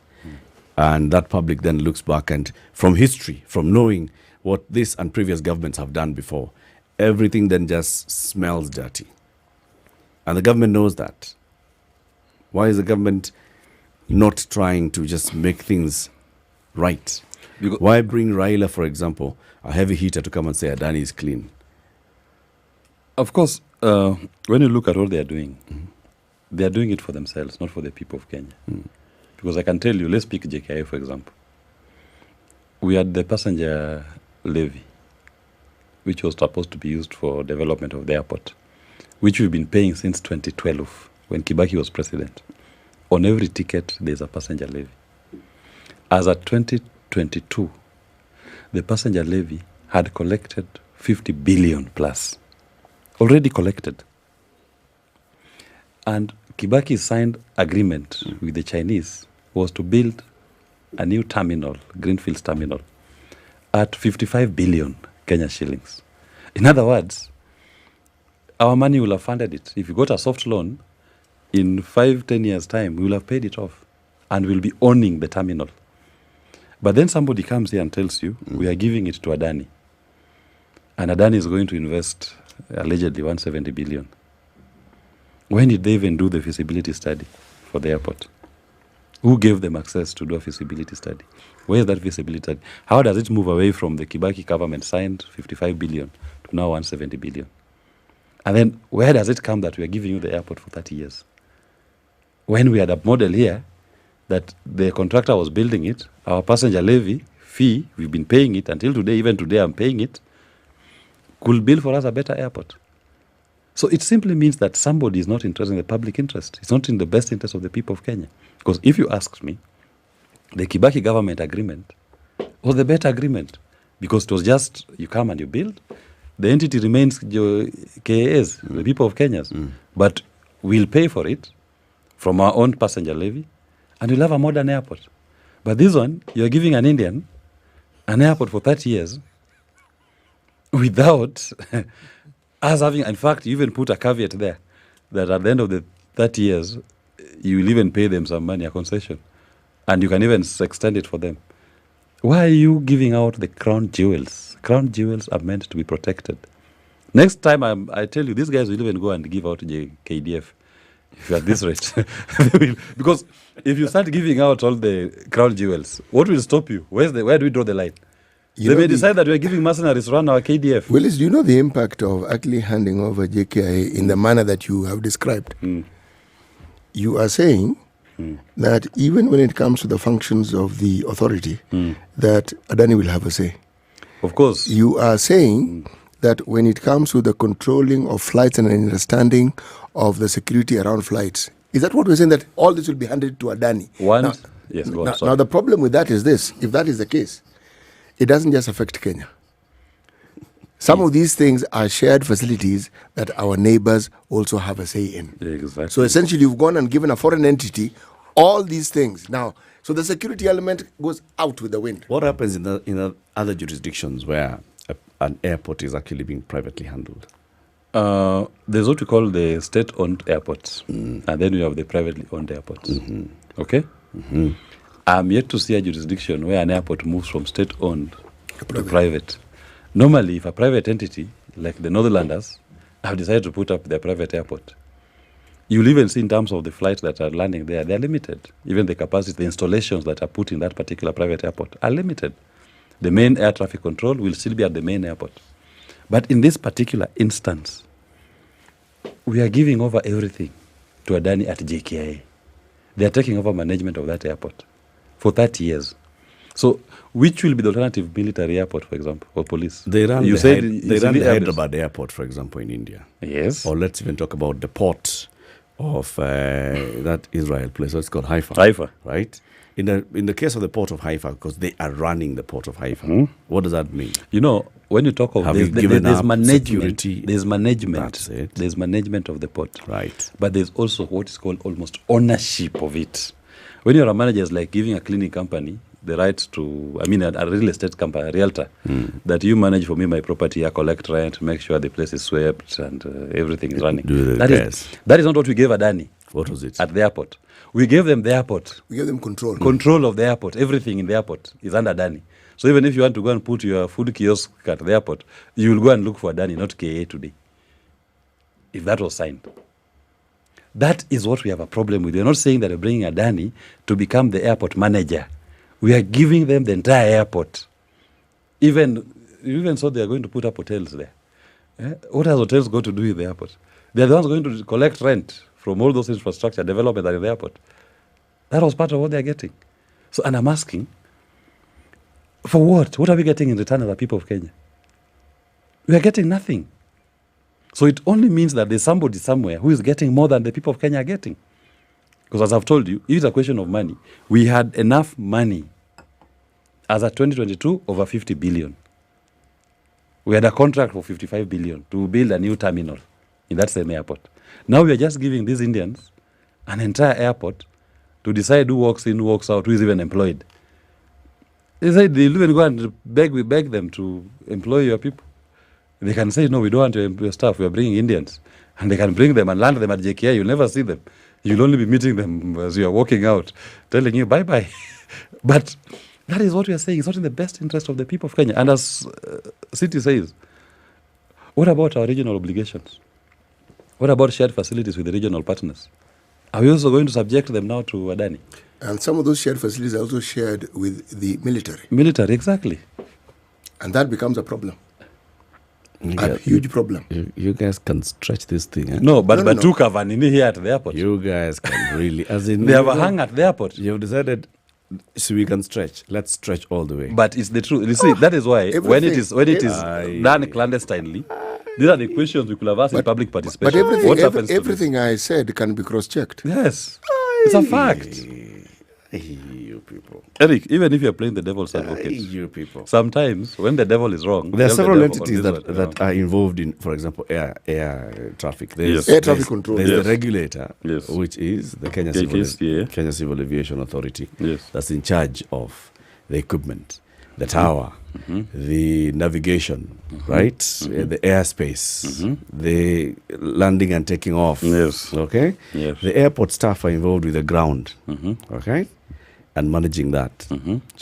That's true. Yeah, that is so true. Now where are we talking about it even who comes and the reason why who that has to be brought into the discussion, Eric, is for someone to explain to us that they are not. What they are not. What happens to these ones? Yes, because that's what we are saying. If you are taking all those things involve the airport. Yes. So what is it that is airport related that is not in the deal? That really is. Willis has his questions. I mean, this is mine. What else which is airport related, which is not in that deal? That really is the question. So the question comes back into the lack of transparency. Yes. In the process. Yes. And that lack of transparency in the process then lends to all these questions. Yes. And very many things that people, for even if it's 2 years or 15 years or 33 years or 27 years, they'll always be there. The process that we arrive at to sign this contract with whichever contractor, whether we call this one Adani India or we call this company Willis and CT. As long as there was not transparency, people of Kenya will look at it and say, now we Willis. Ametoka wapi? Huyu anajuana na nani? Unajua hii airport, there'll be stories. Then you find Raila defending us. Then now Raila defending us. If we were to use... Raila is defending Otieno and Muga. If we are... so we know where that has come from. If we were to look at the history of this country and why the trust deficits now sort of like peaks, is when we look at the SGR. What were we told about the SGR and the promises of the SGR? Yeah. The reality is you're more or less paying for a dodo, okay? Yeah. And you're paying steeply. That was not the promise. Yes. That was not the promise. So now if someone comes up with a project that reminds you of the SGR, even if it is good, your first reaction is no. Answer all the questions. Please answer all the questions first before we go anywhere else. And more so because you are ceding control. Yes. If you told me that we are just doing an open tender, someone come and build and transfer back to us. We are not operating. And we pay them over 30 years. We pay them over 30. That in fact, why can't they say, we'll give you 200 billion, we build this terminal, it remains your terminal, you continue managing the airport using KA, and we'll pay you after 30 years, over 30-year period. Because what is good for the goose must be good for the gander. If they want us to wait 30 years, we can as well build and we'll pay Adani within 30 years. We spread it, we stretch it. More importantly, if you look at the HR issues here, you say you are coming in, you're taking control.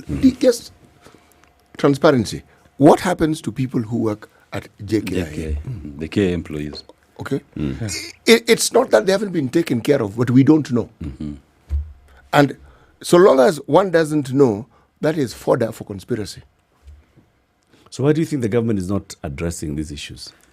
Because, look, from the moment the questions emerged in the public, right? From the moment they emerged, they went to Parliament, they went to the National Assembly, to the Senate. The statements that were coming out, first from the Prime Cabinet Secretary, then from KAA, then from the Cabinet Secretary in charge of transport, and all this, there are answers that they're not giving. Why do you think they're not giving those answers? Is it that they're not seeing the importance of some of these questions? Or is it that they just don't have answers to some of these questions? These questions that are being asked are exposing the scam that Adani deal in JKI is. And anybody who will try to give you a reasonable answer will expose, because it's a question that the answer is obvious. Why did you go this long route? Why didn't you consider these employees? How are you going to transfer them? Why 30 years? Why Adani? When these questions are asked and you expect a plausible answer, the executives are going to tie themselves up. So they don't want to answer. I believe the call came from somewhere that we need to push this deal. So nobody's going to go on public record to have answered those questions or to have given a plausible reason. But if this thing was cooked properly, and by cooking properly, I mean if we went to the public from the beginning and we engaged the public and all the stakeholders in this aviation sector on this need for a new terminal. Yeah. You know, sometimes run this country as if William Ruto just woke up and became president, that there was no Kenya before, that he came with the country. No. There was Kenya before William Ruto became president. And part of that Kenya had a document called the Vision 2030 Blueprint. In that Vision 2030, there was the issue of the airport expansion. In fact, even before Vision 2030 was done, Kenya Airways had done what is called the Mawingu Project flagship, which had also designed and seen that in the future we'll need to expand JKIA, and was selling it to government. Kibaki's government bought it. They put it in the blueprint for Vision 2030. And even the models of developing it were all there. And it all spoke to, it will be an open tender, it will be awarded, the capacity will be enhanced from 1 million passengers per year. Our target is we need to get to 30 million passengers by that time, 2030. But William Ruto comes in, and it's like Kibaki was never president, that he was never in that cabinet of Kibaki, which discussed this Vision 2030 things. He was there in that cabinet. He ignores it and comes up with his own little baby, a baby that doesn't have a head, does not have a leg. We don't know if it's a human or it's an animal, and just tells us, hand over to a Muindi. Where did this Muindi come in? Because if he was using the Vision 2030, which is part of now a policy document for the Republic of Kenya, you will have seen that there's no chance there for a Muindi to come and take over JKIA. What is there that the Kenyan people have committed to is an expansion of JKIA, and the model of funding it, we are going to do open tender. KA will continue existing, and KA will manage that airport. No single employee was going to leave. If anything, the new terminal was going to be a promise of more jobs to Kenyans through KAA. Now we are reduced to not even securing what we have. We are reduced to going to beg Indians that please don't sack our people. Don't fire our employees. This Indian thing is bad. And if you go to the energy sector, I'm just looking here at Bangladesh. When Adani took over their power plant, power operation, their debt now on power alone, energy alone, they increased the rates, the tariffs, is now $800 million US. Part of why that government, the lady was toppled, was because of the issue of power. Who was the main power supplier? Adani. I mean, if that is what William Ruto needs for us to also go back to the streets by giving Adani our power sector, then maybe that is a godsend. We should wait for it. He will be called to answer, what is this obsession with this Muindi? No, you have to, listen. Listen. You can continue. I'm just uncomfortable with the way you're terming it. It's derogatory. No. Just say. Okay, if somebody called me a black man, I'm a black man. With the Indian company. Okay, with the Indian company. Yes, but please. the director of that company is a Muindi. But let me say this. Let me say this. We're not saying that he's a Jaluo lawyer. No. I'm a Jaluo lawyer. That one is a badge of how you put it. because it's the context. Listen, the point is because you get my point. I get your point. The point is the context. But I'm saying this. The main issue is this. When they decide that they're laying the red carpet for this particular entity, foreign entity, let me call him foreign entity, laying a red carpet of this foreign entity, that whatever they want, they get. We've not even spoken about Chief Shah and their influence all over there. Because in Chief Shah, Eric, the sad thing in this country today, in fact, what my heart cries out for, are those kidney dialysis patients who had been up to date in paying their NHIF. Then somebody wants to spend over 100 billion to transit from NHIF to Chief Shah. And right there again, you find this foreign entity somewhere along the way. And now, the NHIF kidney dialysis patients cannot get dialysis. Now, 4 weeks, they have not gotten dialysis. Some are not able to pay. There's a lady who died. She could not raise 9,500 for her dialysis. She's dead. What is this even promise of a better future, even if we got it right? Was there no redundancy period to make sure that even as we transit to this Chief Shah nonsense, we are able to accommodate those who are already in dire need of healthcare services? So you are seeing a foreign entity that walks into Kenya and every sector it wants, everything is being bent backwards to accommodate it, including even if it's going to lead to deaths of Kenyans. And I'm giving you the example of those who are moving from NHIF, the dialysis patients who have not been catered for in the transition period. They can die and the government doesn't care. You know, this problem that we speak of is not a William Ruto problem. If you go back to the Kibaki era, did we actually prosecute to conclusion the Anglo-leasing issue? We lost money there, didn't we? You see, yes, I'm going through a list of things that have happened. So if you're talking about public apathy, it's with reason. There's a history of it. You're talking about the Uhuru era. Take your pick. Are you going to talk about the SGR? What are you going to talk about? The Mawingu project? Just take your pick. Things that we were told were going to benefit the country, but somehow it just fizzled out. So what the William Ruto government has done, they've come with their own. Public apathy has been growing. It may have reached a crescendo here, but it's been growing. It didn't start with this government. It has been there, and it has been growing and growing. And the only thing that marks the Uhuru and the William Ruto era is the boldness with which they have proceeded with these things. It's like they know they will get away with it, so they simply do it. Well, it's in 30 seconds, about a minute though. What's a public reprieve? I mean, because clearly, the Traco deal has been signed. This one with JKIA. All indicators are showing that this train left the station, is about to reach its destination. One thing I can assure Kenyans is this. These things will not go unchecked. And they are going to be challenged.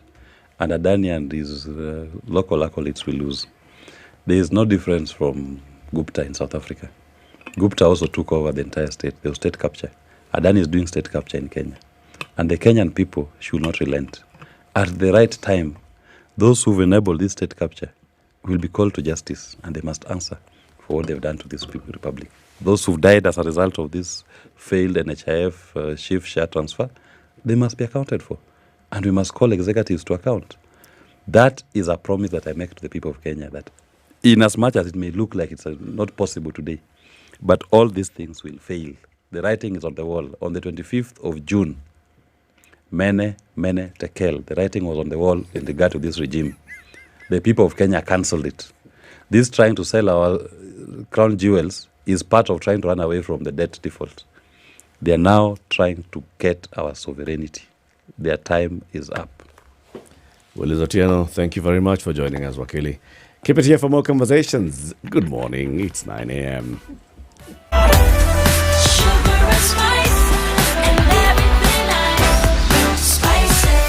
Spice up your life.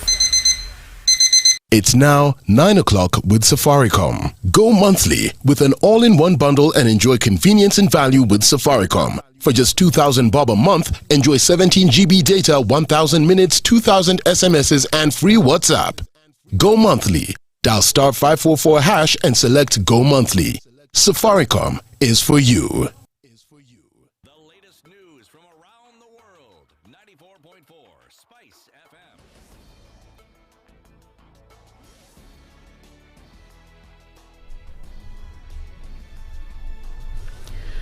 Good morning, this is the News Wire. I'm Lydiah Ubaga. Deputy President Rigathi Gachagua faces a tough week as his impeachment trial begins in the Senate tomorrow. The National Assembly voted last Tuesday in favour of Kibwezi West MP Mwenge Mutuse's impeachment motion against the DP. Gachagua is facing 11 charges that Mutuse has listed. However, Gachagua has denied any wrongdoing. An overwhelming majority of 281 MPs supported Gachagua's impeachment against 44 who backed the DP. The focus will this week shift to the 67-member Senate, where Gachagua's real trial will begin tomorrow. Senators are expected to take a vote on Thursday evening after listening to the National Assembly, the mover of the motion, Mutuse, and Gachagua. The Office of the Attorney General has announced 70 vacancies for students to undertake their program for the pupillage program for 6 months. Solicitor General Chandrak Mose said the program will commence in January 2025. To qualify, applicants should have a Bachelor of Law degree from a recognized university. The students also need to have a copy of their national ID, a letter from the Kenya School of Law recommending to proceed to pupillage, and copies of academic certificates and testimonials. A man who is accused of defiling 20 minors in Marurui area of Roysambu, Nairobi County, has been detained in custody awaiting a doctor's explanation on the confusion arising from the medical report in court. The defense lawyer Sam Nyaribo asked Milimani Chief Magistrate Bernard Achoi to order that the doctor who assessed Kilunda Linguyana alias Kilunti Mtali be summoned to explain the confusion arising from the medical report dated October 9th, 2024. According to the lawyer, the said medical report indicated that the suspect was fit to face charges, yet the doctor had recommended that he be put on medication for 1 month. The lawyer told the magistrate that he could not tell the kind of medication prescribed and what was being treated, hence the need for a doctor to describe the relationship between the medication and the accused being fit for trial. Kikuyu MP Kimani Ichung'wah has rubbished claims that leaders backing Deputy President Rigathi Gachagua's ouster are facing hostility from Mount Kenya residents. Over the weekend, social media platforms were awash with claims of President William Ruto's allies running into disgruntled Kenyans. Videos emerged showing some politicians being shouted down, sparking speculation about growing resentment among voters in the region. Speaking during a public event, Ichung'wah downplayed the reports, pointing out that his interaction with Kikuyu residents proved them baseless. The National Assembly Majority Leader argued that residents were engaged and well aware of the responsibilities of their elected leaders. And shockwaves hit the Cabernet Law Courts in Baringa County during the hearing of a case where a middle-aged man is accused of defiling his 8-year-old daughter. When the prosecutors cross-examined the 8-year-old girl, she revealed that her mother, who in this case is a complainant, framed the father. The minor told the courts that she had complained to the mother of stomach upset, only for her mother to change the narrative. The mother would then admit to the court that she framed the husband on allegations of neglecting their children. The judge discharged the accused in conclusion that no case has been made against him. That's the News Wire. I'm Lydiah Ubaga.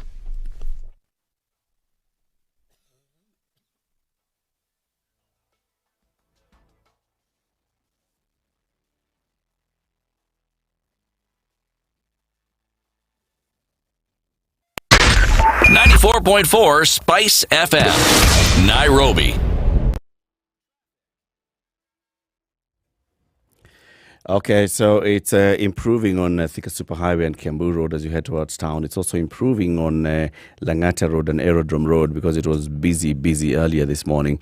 But it's still an issue from South Sea to around the Popo Road there, that's Bellevue, heading towards Nyayo Stadium roundabout, you will find a bit of traffic. Don't worry, just be patient, because there's something there. Because after that, into Bunyala, into Railways Bridge, into Haile Selassie Avenue, into town, you will actually find that it'll be moving. And Langata Road was clear earlier. It's now a bit busy at Wilson, heading towards the T-Mall Junction, and the other roads are clear. North Airport Road was busy earlier. It's now not looking so bad. It's actually much improved. This is at City Cabanas, heading towards town. Also, Westlands heading towards town was a bit busy earlier at the Mogoka Green area, but now it's also improving. James Kishoro Road has also improved. Lower Kabete Road has improved. And Limuru Road with Mutaiga Road Junction has improved as well.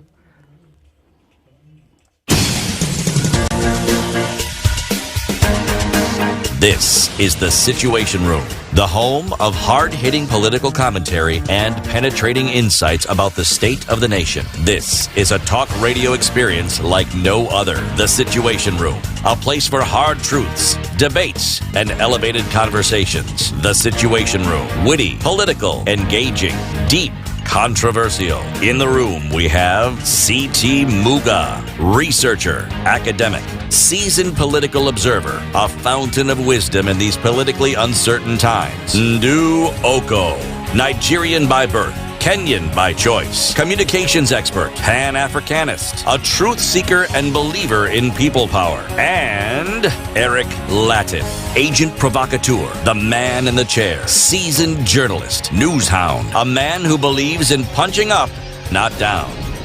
This is The Situation Room, the only way to start your day. 8 minutes after 9, how are you doing? Welcome to Kenya's biggest conversation. If you're just joining us, we're on to the final hour of The Situation Room this morning, this Tuesday. Have you heard about the all-in-one package by Safaricom? Well, the all-in-one package is this. Imagine yourself, you are in the middle of something, you're doing some work, and you are hotspotting from your mobile phone to, say, your laptop. And you're, submitting some work that you need to submit because you need to work on it, and you send it to the boss, the lecturer, whoever, very, very urgently. Suddenly, you're not able to browse. And if you check, you actually find that you have run out of data. Now, that's the worst point, the worst part, to run out of data. Now, imagine that situation. Imagine, on the other hand, that you actually do not run out of data. Because in 30 days, you have bought enough data to run you for 30 days.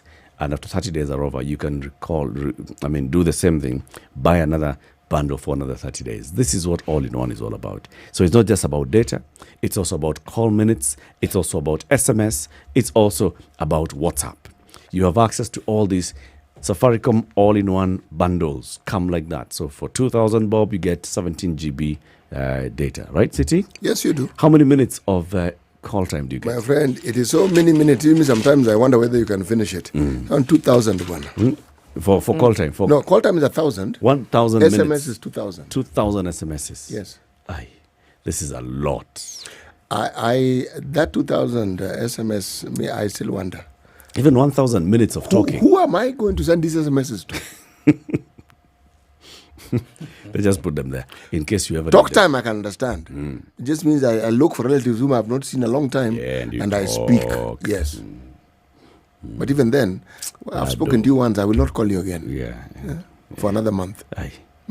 But anyway, there are people who actually do talk for long, because some people are running businesses, and so on your phone, you're constantly talking. On a daily basis. Yes, you're talking to your customers, you're talking to your suppliers, you're talking to your service providers. Maybe you have courier delivery people, and you're coordinating all this. So you'll find that you will talk to so many people for so long in 30 days. So it's possible. So go to *544#, and then you will see some options. Choose option number 4. It says go monthly. Click on that one, and then it'll open another number of options. You'll see option number 1 is written all in one. Click on that one. After that, sasa hapo jisaidie. Look at the option that works for you. If it's 500, if it's 1,000, if it's 2,000, if it's they will explain to you what each comes with. Select that. Our next guest has been here many times before. Professor Kawanja, good morning. Good morning. How are you doing? I'm doing well. Watching Hari Anga, as they say. Unaonaje? Iko dalili ya mvua. No, one of the things. Weather iko namna gani? No, I'll tell you. Tsunami nakuja. Tsunami nakuja. Lakini wacha nikwambie ukweli wa mambo. Yes. Hii Kenya sihami. Whatever happens. It is full of entertainment. You know, I started in 2003 with the protest. Tukaendelea, watu wakakura buzi ya Uhuru Kenyatta. Tukaendelea. Then we came to the Gen Z. And now, the impeachment. And I'm waiting for the next event after impeachment. Sasa unaona? The Kenya is full of life, full of events. If there's another country God created like Kenya, it's all drama. He kept it for himself. Sasa hapa ndio mwanzo na mwisho. Acha tukue hapa. It's all drama. It's all drama. And drama works. Yes. Hey, my friend. Maisha. Ni maisha. Ni maisha. Siti will welcome you with the day's proverb. And as he does that, he'll also tell you about the Khan University Hospital and what you do when you are thinking about home-based care. They have introduced it in this country. Hospital. They say that they can come, they can send you, if it's a doctor that you need, if it's a nurse that you need, a physiotherapist that you need, if you need to do some tests, you don't always have to go back to the hospital for such things, right? So you have an appointment, niko na appointment na daktari wangu on Wednesday, unaanza sasa kustress on Monday, how will this happen? Hiyo siku kuna graduation, or itakuwa jam, hiyo siku, they will send the doctor to you. City, yes. Explain. Well, one of the things that the Aga Khan Hospital has sought to do is to bring health care first near you. And that's why it has 53 outlets outside the hospital that we know of, the hospitals rather, that we know of. Okay? Now, the 53 hospitals, I'm calling them hospitals, though people call them clinics. Hospitals because if you look at the number of specialties that you will find in these outlets, it is clear that you will get a comprehensive care package. But they've added a little sherry on top of this. They've said, you don't need to leave your home to go to any of these facilities. We can come to you. And we will make sure that you receive the care that you would ordinarily receive in a hospital. Anani atawapikia chai? Si nyumba ni yako. Si nyumba ni yako. Prof. No, nikuuliza tu. Wageni wamekuja. Kuna mgeni atakuja kwako kwanza kupiga chai. Na kutafuta mayai. I thought you were going to ask. Sasa ikiwa daktari amekuja kwako, jirani anaweza kuja kusema kwa vile huyu daktari amekuja, si hata mimi pia niongee na yeye. Kwa hiyo hata mimi niko na shida zingine hapa. Si hapo niwaambia waangalie sana wa Afrika. That's a nice one. That's a really nice one. This week the proverbs are from? They are from the People's Democratic Republic of Algeria. Yes. An interesting country with a very rich history. Friendship. Have you been there, Prof? Yes. Algeria. I've been to 47 African countries out of the 54. Western Sahara I couldn't go because I was invited by Morocco. Ingeleta shida. Sasa nifukuzwe. Sasa nikatulia huko Casablanca. Nikakaa huko nikaenda hiyo ingine. 47. Good. Well, one of the things that I have not mentioned is that the capital of Algeria is Algiers. Okay? Yes. People's Democratic Republic of Algeria. Friendship. We call it friendship, but without sincerity. That's the proverb for today. Friendship. We call it friendship, but without sincerity. What are they saying? No, normally what I think they are saying is the same thing as free lunch. Friendship has strings attached. Whatever there is. There's a book I used to read, called The Gift. It's written by a French, The Gift. And somebody said, even when you go to the shop and buy a beautiful necklace for your wife, it's not about the depth of the friendship. It's about the expectations.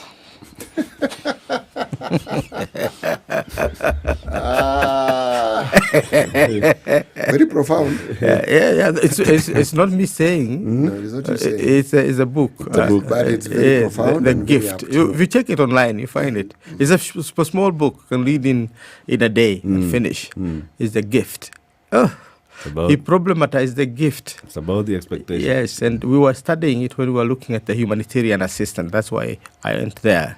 And we're saying, philanthropy. There's no philanthropy.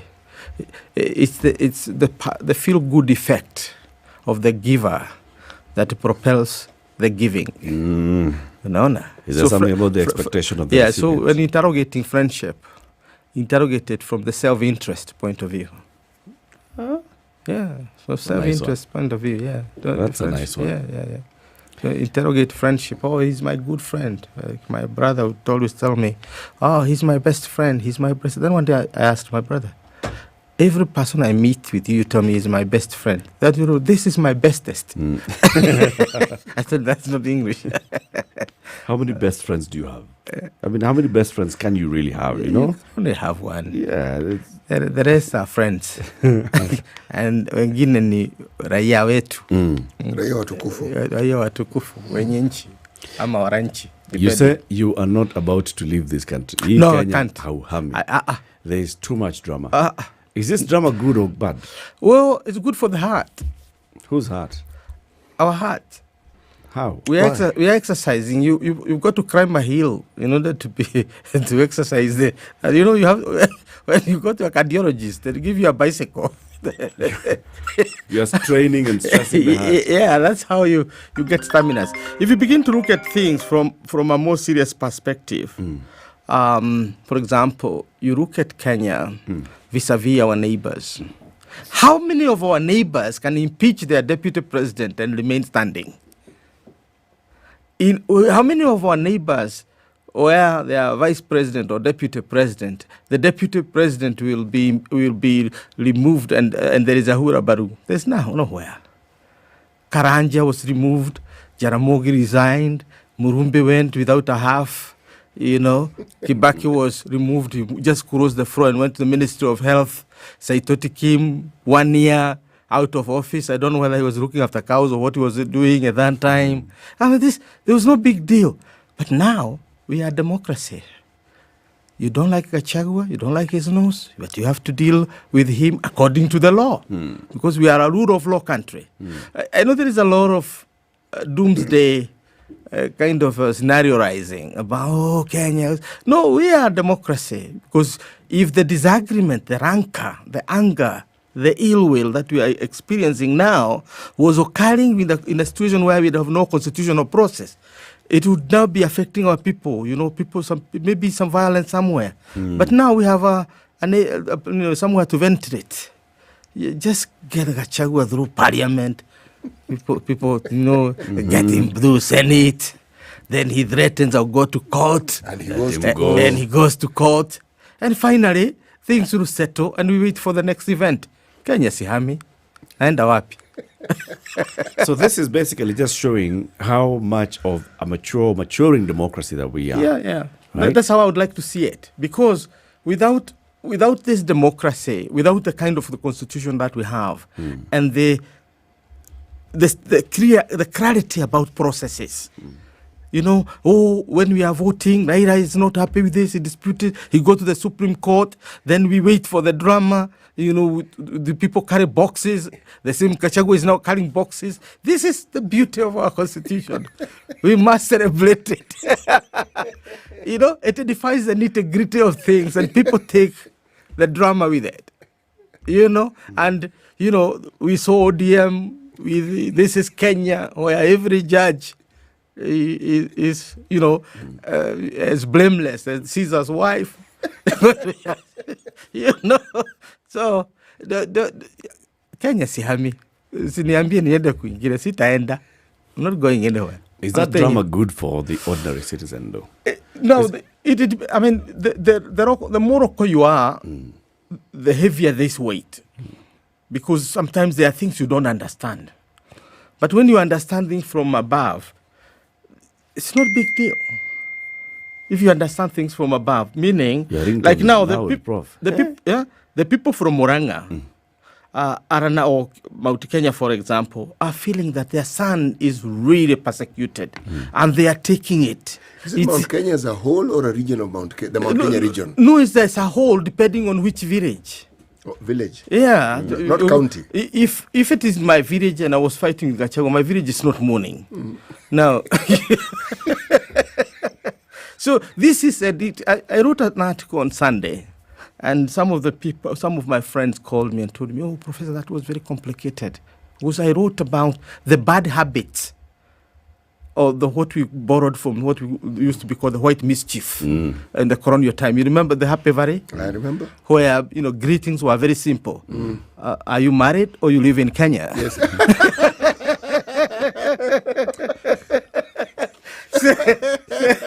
So the two options were choices. Choosing options. That was the Happy Valley, where it was aristocratic life. So, in short, our elite carried the values of the Happy Valley, which is an unquenchable thirst for land. When you can ride on a horse and a day comes and the sunset comes and you have not finished your land, then you say, well, I'm good. Wealth and power. Insatiable greed for land, insatiable greed for wealth, insatiable greed for power. You can do anything for power. That is what we inherited from the Happy Valley, the Roderos, the Darameas and others. Now, we thought we were fighting for independence. Actually, it's not independence we're fighting for. I know in a few days we'll be celebrating, Mambo, Masuja. But what did Masuja come home with? They came with the culture of Lord Daramea, Lord Grogan, Rodero. And now we are looking for land. Otherwise, what was the drama in Parliament about this impeachment? What are the charges are about what? Wealth. It's about wealth. It's about power. It's about land. In Kirifi, where? Now, if you remove Gachagua and put somebody else, the trial will be the same, because that is what we are. Just remove Gachagua from it and put somebody else. We are even going to find other more obnoxious cases. So, that is what we inherited. And now, so this impeachment is about the trial of Kenya, its values, its moral, foundations. That's what we are trying. It's not about Gachagua. It's about our morality, the morality of our nation. Is it really? Yes, it is. Is there a trial about morality, or is this, like you're saying, is it just the aristocrats up there fighting? That's all. That's why we are saying, do we need to retain that, or do we need to change? She's mine. Yeah? That's what they're fighting over. Yeah. That's what I'm saying, that it is now paraded in public. You can see it for yourself. Is this what you want to be the future of your children? Is this what you want to be the future of this country? You want a more sober country, where people are talking about what you have done and done badly. I wish the accusation was you build a history, a hospital, and in building that hospital, you did not follow the measurements as they were prescribed by the architect or the people. This is not what we're talking about. We are talking about me, my wealth, whether it's legitimate or not legitimate, my this, and you're a public figure. That's what I have a problem with. Because it's possible, for example, to demolish a building, to build another one, and then you are in court or you're impeached because you kind of violated rules about heritage. That this is supposed to be a heritage, and you demolished it, and that's why you are in problems. But when we get to the Monica Lewinsky kind of life, we get into the kind of wealth that what we are now talking about. That decadence is the legacy that we got from the Happy Valley, and the earlier we get out of the Happy Valley, the better. With the Happy Valley story came the story of white mischief. Yes. Okay, so we are talking about mischief here. Yes. And if I take the trajectory of thought that you have introduced, something comes to mind. You see, when you have a country that has slowly but very surely built a class of individuals who are wealthy and the bulk of those who are wealthy are actually civil servants or had been civil servants or were in the civil service. Not that they were industrialists. They became industrialists, but it began with their being in the civil service, meaning these are people for whom conflict of interest was something that was written somewhere, but it did not matter. This is where now the Ndegwa Commission comes in and everything that it is said allowed civil servants to do business with the government. Okay? Now, the full fruition of this is not doing business. We then morphed into what we now call the deal-making era, where people make deals.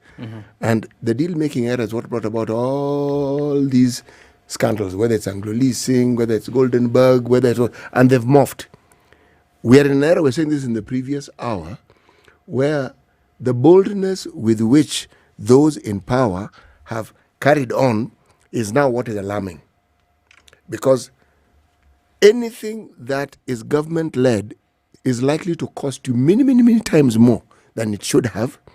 And in some cases, it is not even what was envisioned first. It is probably a fraction of what was determined.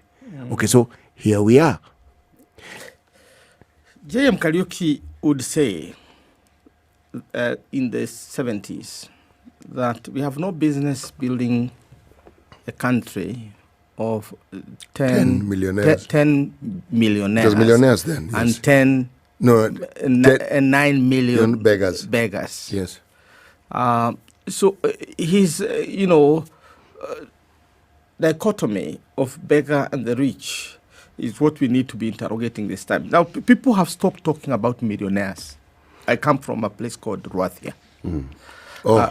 Where our cash crop, I am told, is supposed to be cash itself. The cash crop is cash. You come from Lydiah. Yes. Okay. And the cash crop is so cash. So your forebears were part of the Lydiah group. Yeah, those are my fathers and uncles. Okay. Yes. So don't worry about it. Yes, I am not worried about it. I understand about it. Yes. I'm just mentioning it. Yes. Yes, because we did what the rural thrift didn't do. The rural thrift condensed the wealth into one family. We diversified to multiple families. It's a difference. It's not true. No. We are not going to have that argument today. No, we are not going to have it today. I invite you for dinner. I'm going to say they didn't condense it.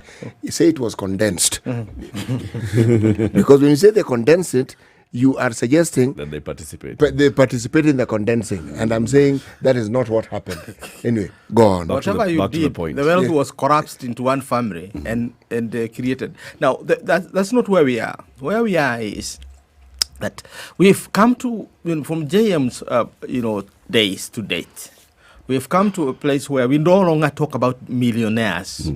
We talk about billionaires. Yes. And in a country where there are some of our people, and in large numbers, who have never held in their own hand the 1,000 shilling note. Never. They have never had it because they are casual laborers who get 300 to 500 shillings. Yes. And they want it that day because if they don't get it, they are going to starve.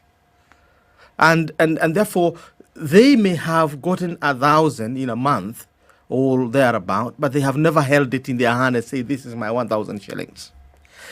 And we have others who are multi-billionaires. And if you begin to imagine, this is how Kibaki would put it, those days when you say, ni kitu mnasema billion, najua ni nini?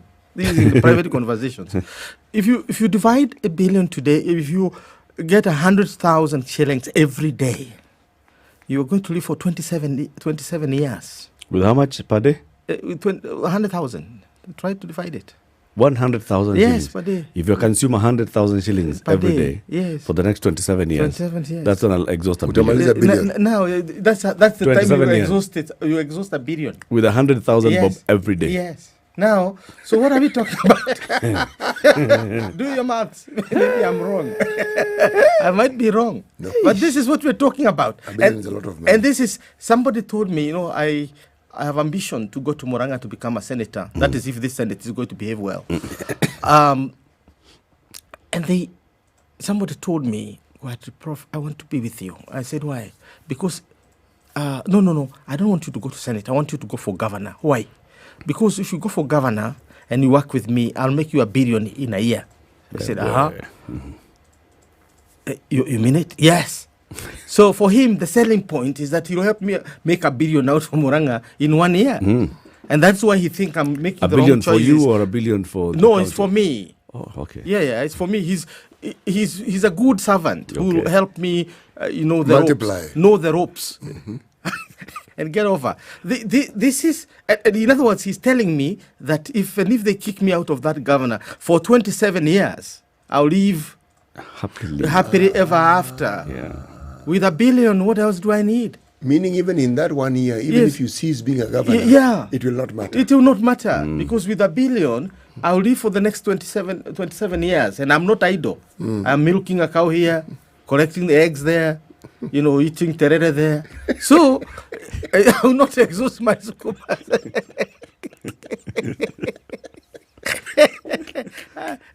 Eric is Pesa haiko Senate. Haiko Senate. Yeah, he was trying to kick the foolishness out of my damn head. And I could hear where he's coming from because he's a true Kenyan and the Kenyan spirit, that of the Happy Valley, land, wealth, power, and prestige. That's what we are looking for. Where is patriotism? But Prof, when you think about it, that particular axiom, if you look at it, there is no development in it. No. There is no benefit for the common man in it. No. There is no economic upward movement. There's nothing. No. Because essentially, all these things that are done are by people who want to amass, accumulate, and then spend. Yes, that's what. But at the cost of the country achieving what it's supposed to achieve. What it's supposed to achieve. That's what Solomon would call vanity. Yes. Or vanity. Yes. Because, if, for example, you own the whole Kenya, and then, so what? There are people who lived thousands of years ago and they owned their own countries. They did. They were called landlords. That's where the concept of landlord come from. And they had a system where landlords would gamble, and then by the evening, I'm owned by Eric. And because Eric won the bet. Yeah, he won the bet. In the morning, I was yours. And the evening, I'm Eric's. So we're asking each other in our corners of this land, who bought us today?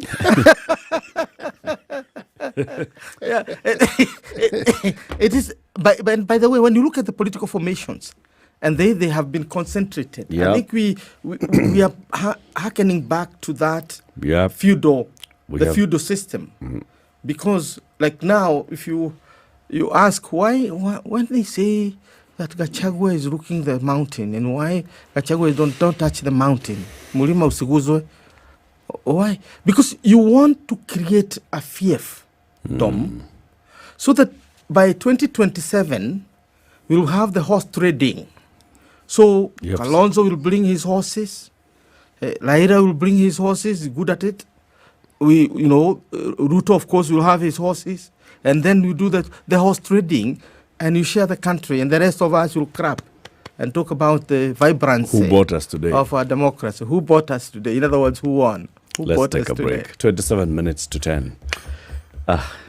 Should have put it that way, Bwana. Now we'll come back and ask ourselves, so where is the Citizen? Anyway, the Citizen can go to Naivas tonight. Naivas developing strategies to make it a supermarket that focuses on the needs of its customers. Now, Naivas Kamakis and Naivas Utawala are 24 hours that you can shop at any time. These branches join Naivas Westlands, Naivas Airport View, Naivas Ronald Ngala, Naivas Moya Avenue, Naivas Development House, Naivas Kengara Road. Those are 24-hour outlets. Naivas saves you money. This is the Situation Room, the only way to start your day. Save money on your rising electricity bill with StarTime Solar Home Solution. We offer a complete home and commercial energy saving system that includes solar panels with 15-year warranty, lithium battery with 10 years warranty, and an inverter with 5 years warranty. StarTime Solar Home Solution is efficient, reliable, and safe to power essential appliances, complete home lighting, refrigerators, air conditioners, washing machines, microwaves, iron box, instant shower, and entertainment devices, television, computers, Wi-Fi, and so much more. Say yes to reduced electricity bills and call us today on 0719 077 777 and get started on your green energy journey today. StarTime Solar. Power your life. The weather with SpiceFM. In Nairobi, it's now sunny at 19. It's also sunny in Mombasa, 28. In Malindi, it's the same at 28. Kakamega, sunny at 24. It's sunny in Eldoret at 19. Sunny in Nakuru at 21. In Kisumu, 26. In Nyeri, 21. In Johannesburg, cloudy at 18. Cloudy in Kinshasa at 24. Cloudy in London at 12. I'm looking at all the cloudy places first. Cloudy in Paris as well as 12. Let's continue with the sunny parts. It's sunny in Kampala, 22. Sunny in Lagos at 24. Sunny in Mogadishu, 29. Sunny in Addis Ababa, 19. Sunny in Dar es Salaam, 26. In Beijing, sunny at 21. And now we look at where it's mostly clear. It's clear tonight at 8 degrees in New York.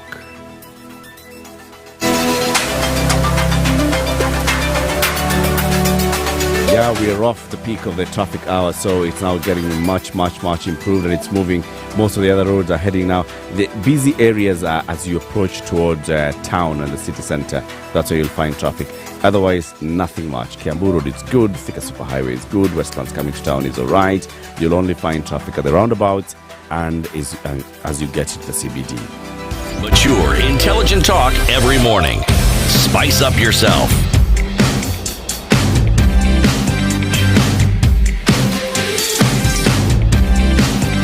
Mornings done right. 94.4 Spice FM, Nairobi. All right, so our current landlords are fighting, and that's what we are discussing with Professor Peter Kagwanja this morning. We, the pleb, the citizens, right? Where are we? Where are we left in all this? Because as these conversations are going on, in fact, somebody has commented on our YouTube stream, this drama has been going on now for 2 weeks, right? And it's still going to have another 14 days for the president to nominate, another, I don't know how many days for parliament to... We'll still be in those dramas. Oh, who's likely to be the DP? Why not? What? But the Wanjiku in Lydiah, who needs to go to hospital, whose son or daughter has been admitted to university or TVET, who has all these needs to meet, where are they? Where's their plight? Now, the two things. One is that when we think about democracy, it's actually people-centered. It's supposed to be centered on the individual, the voter. That's why we invest about $25 to protect the sanctity of the vote, including its secrecy and all that. But unfortunately, the moment we vote, the next day, we don't count votes, we count tribes. And we begin to talk about our election was stolen. Not my vote was stolen. Our election was stolen. And therefore we have imbibed that ethos of, feudal lordship, that, the chiefs. And we now begin to defend our chiefs. And that's the debate that's running through this impeachment. It's unmistakable. You can see it. Because if you go to where I come from, Muranga, and talk anything bad about Gachagua, or try to be objective, this and this, you must just tell people the good things they want to hear, that Gachagua is going to survive this impeachment. Don't tell them anything else, because they are very angry. What are they angry about exactly? No, don't ask me. Don't ask me. It's just like our landlord is... So what we're saying is that the landlord should not be taken through such a process. Because you identify with that his pride is your pride. His tragedy is your tragedy. We are not, we have not started interrogating the validity of the impeachment. We are talking about the culture of politics that is shaping our minds and our psychology as a nation. We no longer think objectively, not even about our interests. You know, what I find interesting is because the community I come from are the ones who have been blamed for having that particular tunnel vision with regard to supporting Raila Odinga. Now, you like Proverbs. He will tell you about Proverbs from his land. There's a tree called Mukondo. Mukondo. It's a tree. It's a tree. Yes. What is it known for? It has this bad habit of cracking and sending its backs off.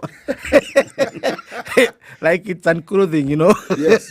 So they say if you befriend Mukondo and is working with it all the time, you'll start kondokaring. Yes. You'll also begin shedding of your bags. So don't blame us. Oh, no. Don't blame us because I am not in the realm of blame. In fact, I am a proponent of this view that what you're discussing is perfectly normal and there's absolutely nothing wrong with it. That is the point. Yes. That's where I am coming from. Yes, I hear you. And I'm saying that when people talk of leadership at a national level, how will people trust you with leadership at a national level when you do not have the support of leadership at your own backyard? I remember the pain of one of our political leaders, I will not mention names, when people sat at a gazebo. I was private because those days I was in those business. And they asked, what are you bringing onto the table? Because you've got to bring onto the table two things. One is money. The other one is numbers. So, unfortunately for Which of these two? Unfortunately for our friend, he wanted the seat of a deputy president. And he had neither. And he could not match the He two. didn't have the numbers, he didn't have the money. He didn't have the numbers, he didn't have the money. Therefore, he literally went into opposition. And that's how CORD was formed. All right? Because and you can imagine the anger that you have, that you thought that the values of your country is not, what you are bringing onto the table is your patriotism, the service to your country, what you have done to your people, and so on. It is not what you have in your pocket, or the number of people you have managed to buy out who will come here. That culture of politics is what now you see being paraded here. I said somewhere last night, I think the same station, that this is a joint business. They are calling it now the joint venture.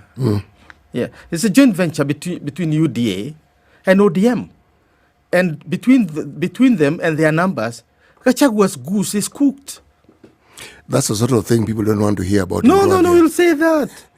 You have got to say it, because before the formation of the broad-based government, in July, nobody would ever have thought of impeaching Gachagua.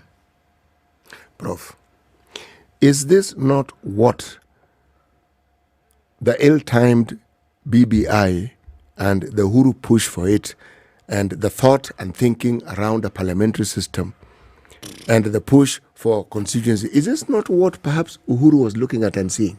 No, Uhuru himself was in a corner. This is what Kenyans don't want to tell you, because we become habitual liars.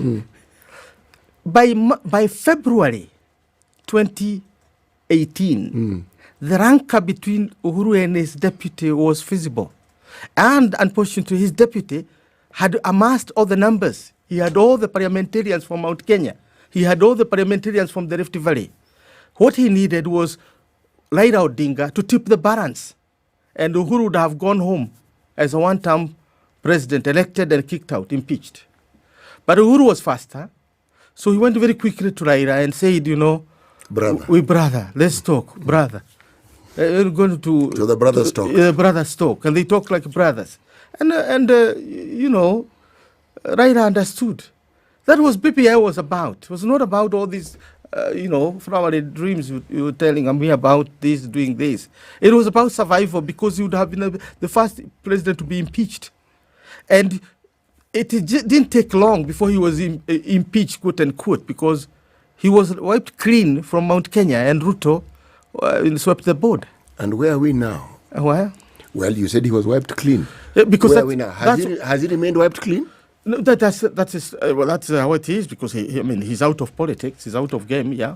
True. Yeah. True. If it is indeed out of politics, why then, in an interview that Gachagua had, did he then say that actually, the leader of the Murima is still Uhuru Kenyatta, a man who you say is out of politics? You must understand the Kikuyu culture of politics. I actually don't understand it. Yes, understand it. We have two kinds of leaders. Yes. And there's one leadership you will not take away from Uhuru Kenyatta. We have what you call Mudhamaki. What does that mean? Mudhamaki means the titular. All cultures have that. You have the king, and you have the prime minister. Mm-hmm. Now, in our culture, which was not as more developed as the Victorian system, Mudhamaki simply means the man who has the moral power, and he's respected across ranges. And then there is now Mutongoria, the doer, the one who is now having the mudhegi, the one, when you have that staff, you are now reigning. In other words, you are moderating and coordinating the day-to-day business of the functioning. But Mudhamaki is called when things are not adding up, and he comes and now preside.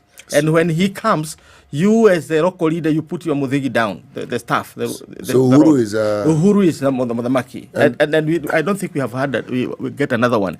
The problem is that how you treat your supreme leaders like that? He's not assuming it. Yes. Yeah. Even Kibaki, what we have had in the last 20 years is where the two conflict.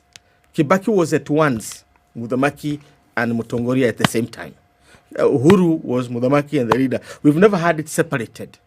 In the in the early years, it will be separated. I think this is complex, unless you want to understand culture. So Gachagua was saying, I am the one sitting on the Tongoria. Uhuru is the Mudhamaki. In other words, he can call us to order when things are not adding up. And this is the concept we wanted to build into the Constitution.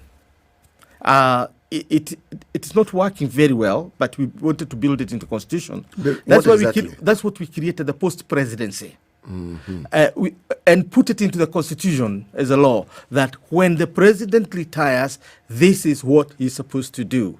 And he's the one who is called upon if the country go berserk, and we have two ex-presidents, they sit. You saw it in America when Al Gore and George Bush fought over the vote. You saw Jimmy Carter, across the parties, Republicans, Democrats, ex-presidents or former presidents. They come together and call the country to order. That's what we have in Tanzania. That's why Tanzania is one of the stablest African countries, because you can call the former president to lead the riot act to the politicians of the day. Tanzania, it's possible because they all belong to one party, and the president, former or not, still has some say in what happens within the party. I'm agreeing with you. I'm just adding an addendum to what you're saying. Yes, their system is slightly different from the American one, though you're right, because the Americans also have strong parties, and the parties have a say in very many things. Begin to imagine, my brother, if Uhuru did not become partisan and backed Raila, that he remained as neutral. If you had gone into that election neutral and very impartial. Today, people would be telling you, talk to Uhuru. He might get Ruto and Gachagua talking so that we don't get into this drama. But now he went straight into one side and basically minimized the moral power of the post-presidency as an institution. But that's not what we wanted to discuss, but you were asking me about Gachagua and his saying. It's an interesting addendum to what we're saying. Yes. Simply because when we look at how it is we coalesce around tribal leaders, there is logic behind it. Yes. That is exactly what you have explained. Yes. We may not understand it, but there is logic behind it. I am sure you have it in Ruran, the Ruth or something like that, the real guy. It starts off, actually, the concept is Thwan. Thwan, yes. Yes, somebody who doesn't buck, doesn't bend, is not afraid. Somebody who is able to take on things. Now, Raila has epitomized that for an extremely long time. Yes. That is someone who will be followed. Yeah. Because people say this guy is fearless. Yes. So that's the Thorn. Yeah, Yes, this Thorn, is Thorn. yes. That And guy, who's the this guy is Ruath? thinking far. Huh? Who's the Ruath? Ruath is a lord, a king. The king, yes. Yes. On But top. yes. So no, Ruath is the Mudamaki. Yes. Ruath is a Mudamaki, but in our system, if you look at the Thorn, with the time that Thorn becomes a Ruath. Yes. The Thorn becomes the Ruath. When they start now merging and they Yeah. become Yes, exactly. Yes. Meaning he's a doer, plus he's the person people go to when they wish to have matters sorted. He's the one who brings people together. And I think if you look at other communities, you will find they have similar systems. Yes, They may not follow this. The Kalenjin have the Okoh. Yes, they do. Now the Raibon. Yes. And it's the thing. The only thing is, when you look at the so-called pastoral communities, you will find that the elders still have the big say. Yeah. You will have a supreme leader, but that supreme leader has to listen to the elders because people still follow what the elders do. It's the Sultan among the Somalis. Yes. I mean, you look, it's an old man. He doesn't look like he's worth attention. But and then you are told this is the guy who calls the shot. He's the one who presided over the elections of Mandera. Yes. Where the governors and the senators and the positions were shared. Yes. This is the Sultan. You see why this discussion is important for me is because every time we mention tribe, from a Western perspective, it's the most negative thing you can think about. And that is a misnomer. Yeah. That is actually not true. It's not true. You're right. I want to come back to that question I asked. So although this drama is playing out, as the landlords are going to the gambling house and they are gambling, whatever they are gambling at the table, and insulting one another, those people in the farm whose chicken are laying eggs, and the eggs have to be taken to the landlord, whose cows they are milking, and the milk must be taken to the landlord, right? And they are still sleeping out there in the cold. What's their fate? The good thing is that we have a system whereby in this feudal system, kind of quasi-feudal system, the landlord doesn't have to come for the eggs because there is taxation system. So you'll tax people and then use the money for whatever you want to use it for. That's the taxation system takes care of the brutality of the feudal system. So the attraction, therefore, is how do you win the hearts and minds of these people for the moment that you are gathering? So the hour of gathering is when you need these citizens. And that is coming, 10th of August, 2027. You'll be part of those who be deciding the gabo. Yeah, you'll be given some modern symbols of power, which is the vote. But the point is that the condition for this guy who's a farm worker, their condition is not going to improve. Yeah. Yes, they are being taxed by giving 1 out of every 3 eggs to go to the landlord and everything, so that the landlord then uses that to bring services back closer. Yeah. To help this person now stop living in a mud house and start living in a better house so that it doesn't rain. And so that their children can have clothing. When it's winter, they are able to clothe themselves and get warm. But it's not happening. Yeah, that's a tragedy because the day when you are supposed to make the right decision, we are not making the right decisions. We discovered that why, cash is our cash crop, where I come from, is because we had a kind of leadership that really thought about not themselves, not their own accumulation at that time, but thought about their people. What's the difference between, for example, Muranga, in that Hire County, and the rest, to the point that we are told by 1970s, Muranga would loan other counties, those times, districts, money. It was because the leadership was exemplary. They come to Nairobi, they organize people into groups, and you buy things from Asians and all.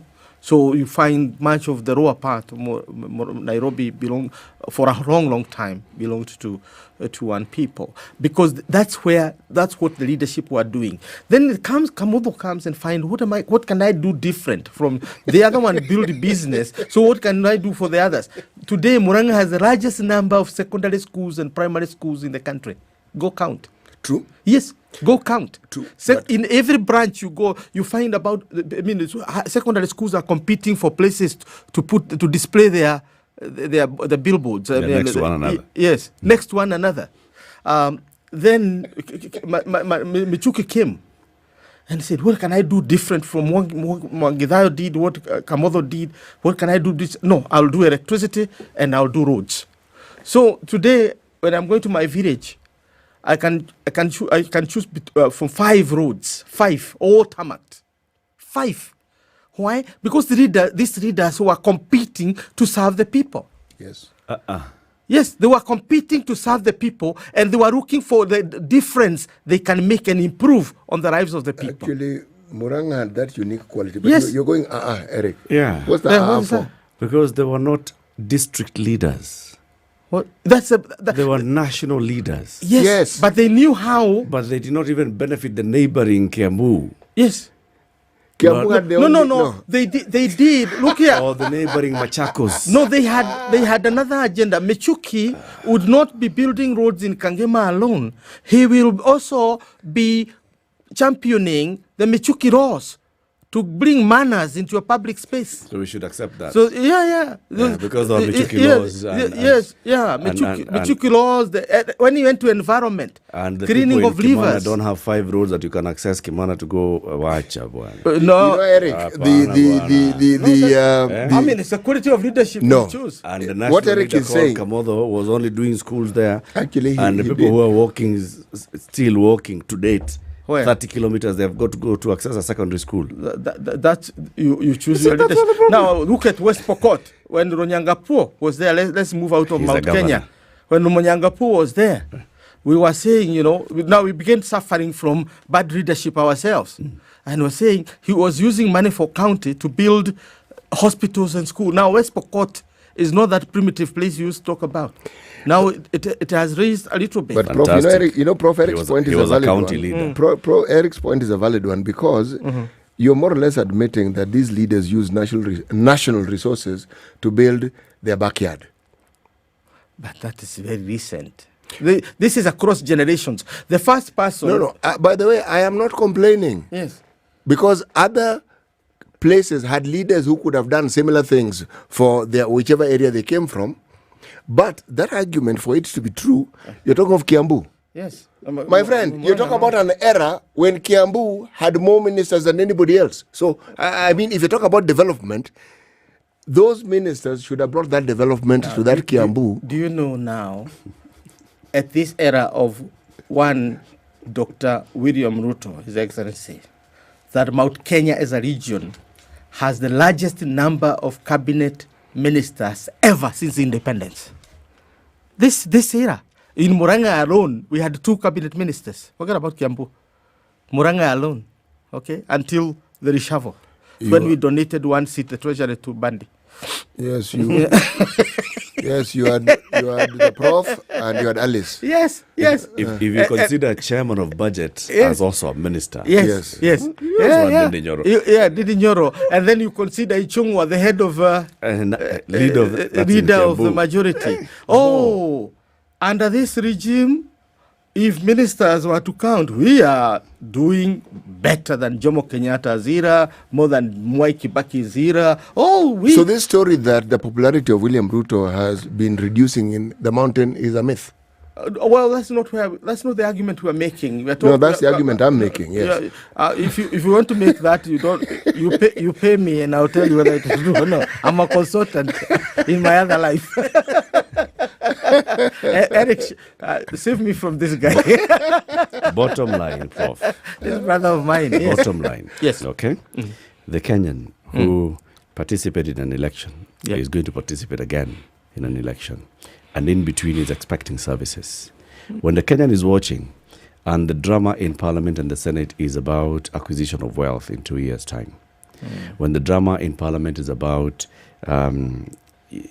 this Happy Valley kind of stories, what's the Kenyan supposed to do? I think what we are lacking is something simple. We're lacking education, what they call it civic education. I would call it education in patriotism.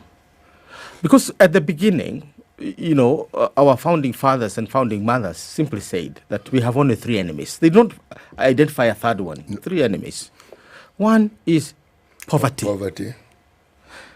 If a family sleeps hungry, and another one is, the other one is ignorance and disease. So put the economy straight, put education straight, and put health straight. The rest will be added unto you. That's basically was the argument. Now, we need to basically get to that. Housing, all these other things are immaterial. First of all, deal with the three enemies of our people. Now, civic education would mean the voter know what to vote. I'll say this and stop. In ancient Greece, there was a competition between the candy seller and the dentist. And the dentist lost square.